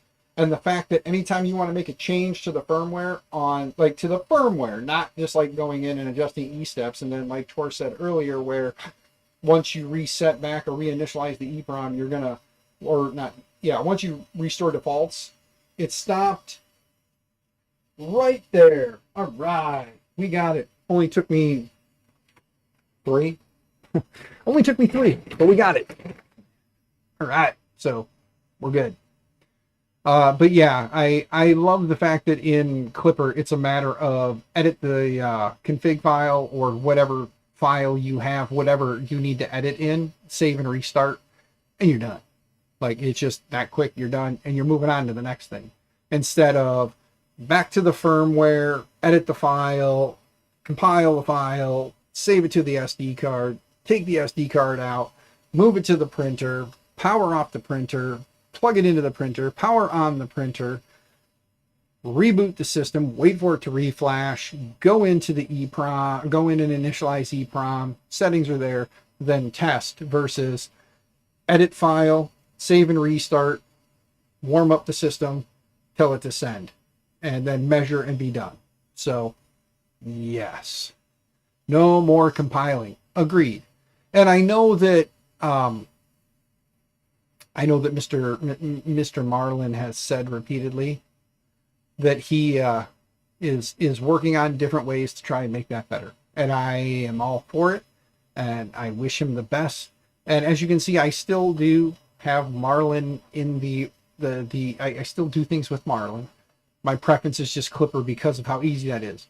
Clipper is a pain in the ass because you do have 2 separate devices. You have the printer's control board, and you have a Raspberry Pi or some sort of a additional device. But you know, I mean, the trade-off is a $30, $40 board, and then it's just like edit script, save, or edit file, save, reboot, or save that money and just keep doing this back and forth until it's where you need it to be. So now that everything is moving in the right direction, everything is doing what it's doing, we're going to borrow JPP's build plate because it's on the printer for right now. First, I got to do my Z offset. Let's see. Let's see if Dan was smart enough to remember that. Let's see if we have our Z offset in here. I know we have bed level, so let's come back here. Let's do that. Let's go back to home. Motion. Scroll down. Bed leveling. Motion, level bed, bed probe, Z offset. We'll figure that out later. Oh, we got bed tramming, which is funny. The bed tramming's in there because I don't have 2 Z steppers. So it shouldn't work. But let's go to bed level. And there we go. Let's let it level the bed real quick. See, oh, that was the other thing, because like the nozzle is here, the center of the bed is here, so it's that far off. And I did tell it to go. Oh, wait a minute. I'm a dumbass. I got to recompile my firmware again. Probe is to the left of the nozzle, not the right. And my dumbass said probe was to the right of the nozzle. Oh, for crying out loud. Oh. Yep, I am dumb. Well, I'm not going to... Oh, we'll go ahead and click to begin. We'll let it run, and we'll just see what it does. Oh, yep, it's not going to work. Yeah, it's not going to work. I forgot. I am dumb. So we need to recompile the firmware one more time. Should need to reflash it. You are correct, Tor. But as people are, they always want to update things like the firmware. So,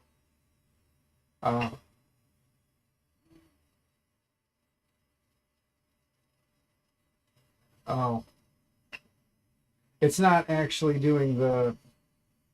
It's moving and then allowing me to adjust based on the probe. It's doing a manual, not doing a manual bed level.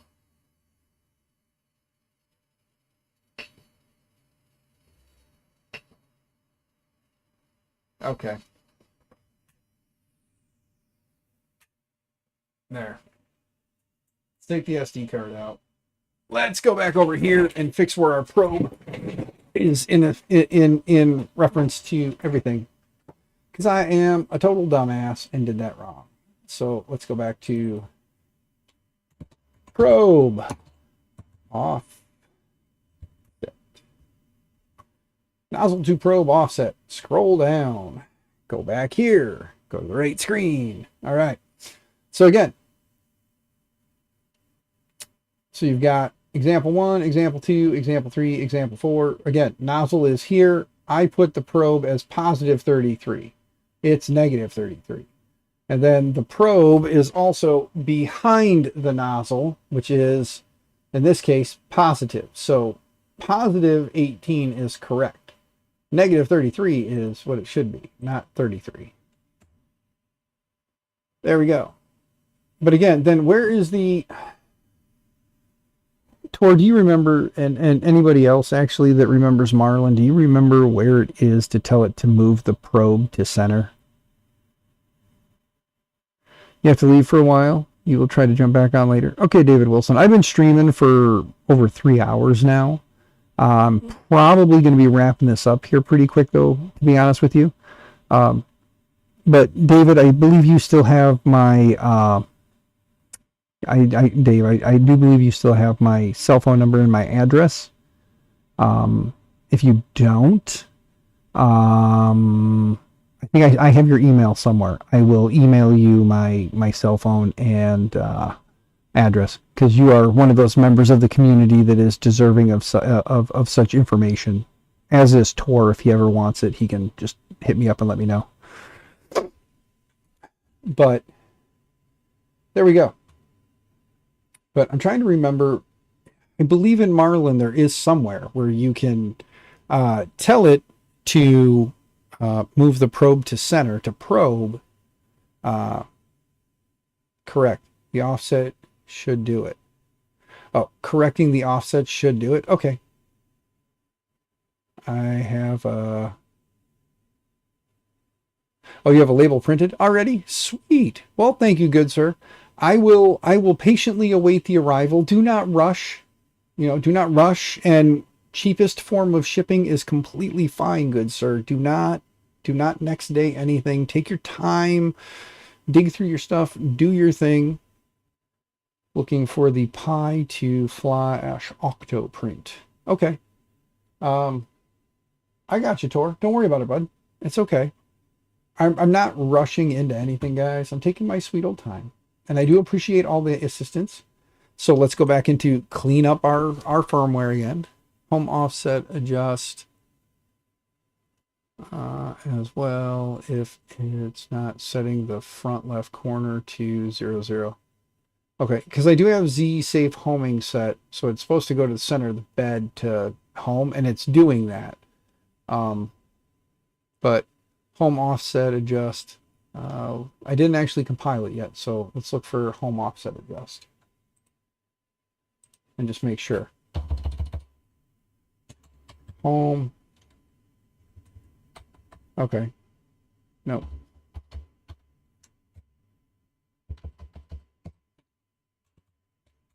Adjust.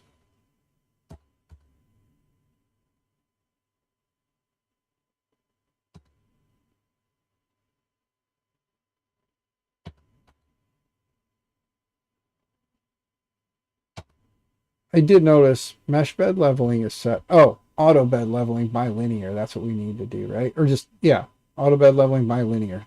I didn't actually do that. So it was doing a mesh bed level. There we go.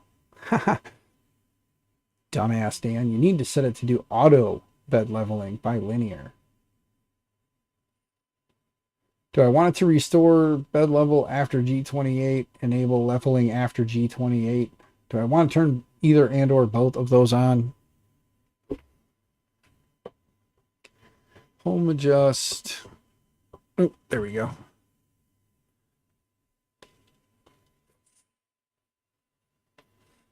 I believe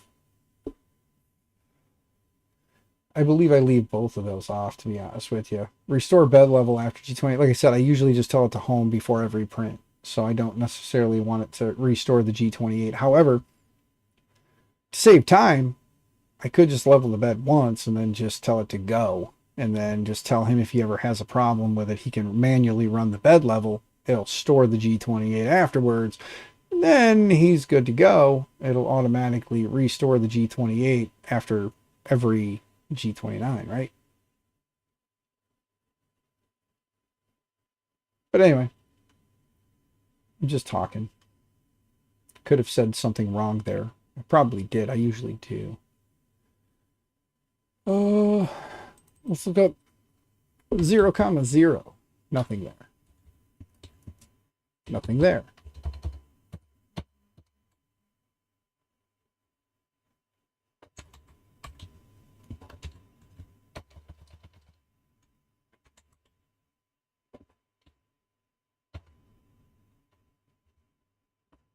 Ah, see, it is not setting the XY to 0 for center of the bed is XY 0. It is not doing that. So it should be setting the left corner to 0. I do have safe homing enabled. So it should be okay.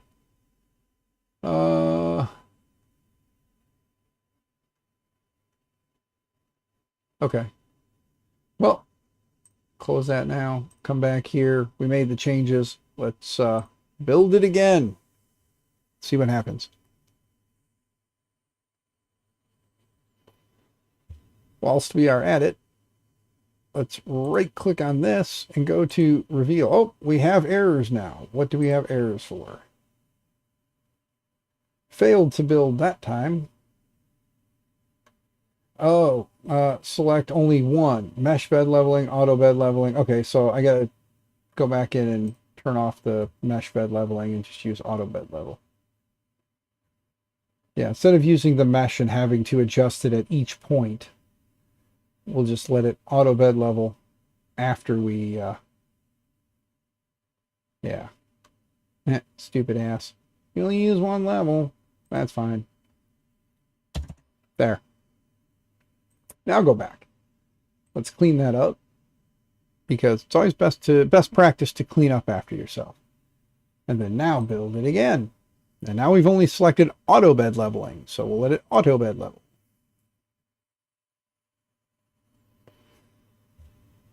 I always wanted to play with UBL, but I just never did. Oh, speaking of, with the UBL, let me see something. Is it auto? Yeah, auto bed leveling UBL. Yeah, maybe.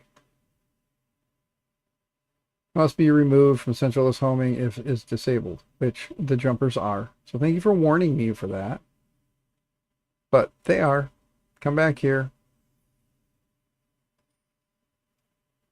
My vape tastes nasty. I know you guys don't care. Ah. Okay. Well. Right click, reveal and explore. There it is. Double click. Right click. Copy. Put SD card in SD card reader. Plug SD card reader into computer. Hope it works on first try. Click on G drive and it did. Right click and paste. Right click and delete. And then ejecto cedo and it's gone. All right. At least it's not full of vision miner. Yeah. Yeah, very true. Very true. Okay. Uh-oh. My phone is ringing. It's my wife. Yes, dear. Are we having issues?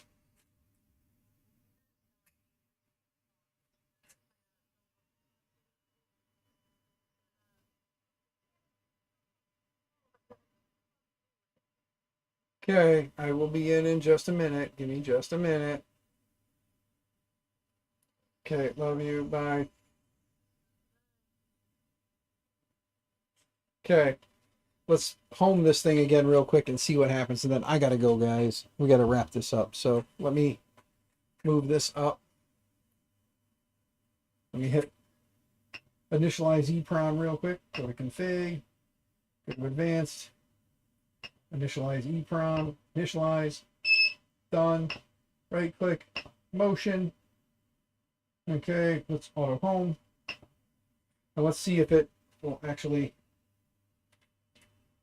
goes back, smacks there, comes all the way up, comes all the way across. I need to speed up those movement speeds. Yay, but at least it's working.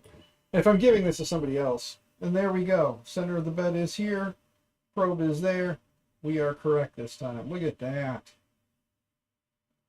Ta-da. All right. Now we go to temp. Let's heat the bed to 60 so we can get our tacoing correct. Or we can calculate for tacoing. 60. Heat the nozzle to 170. Whoops. 170, because then this way we don't have to worry about it puking out filament, but it's close to its temp. Go back to main. Go back here. Everything is heating up. In case you want to see it. Everything is heating up. 170, 60. I need to create one that says bed level.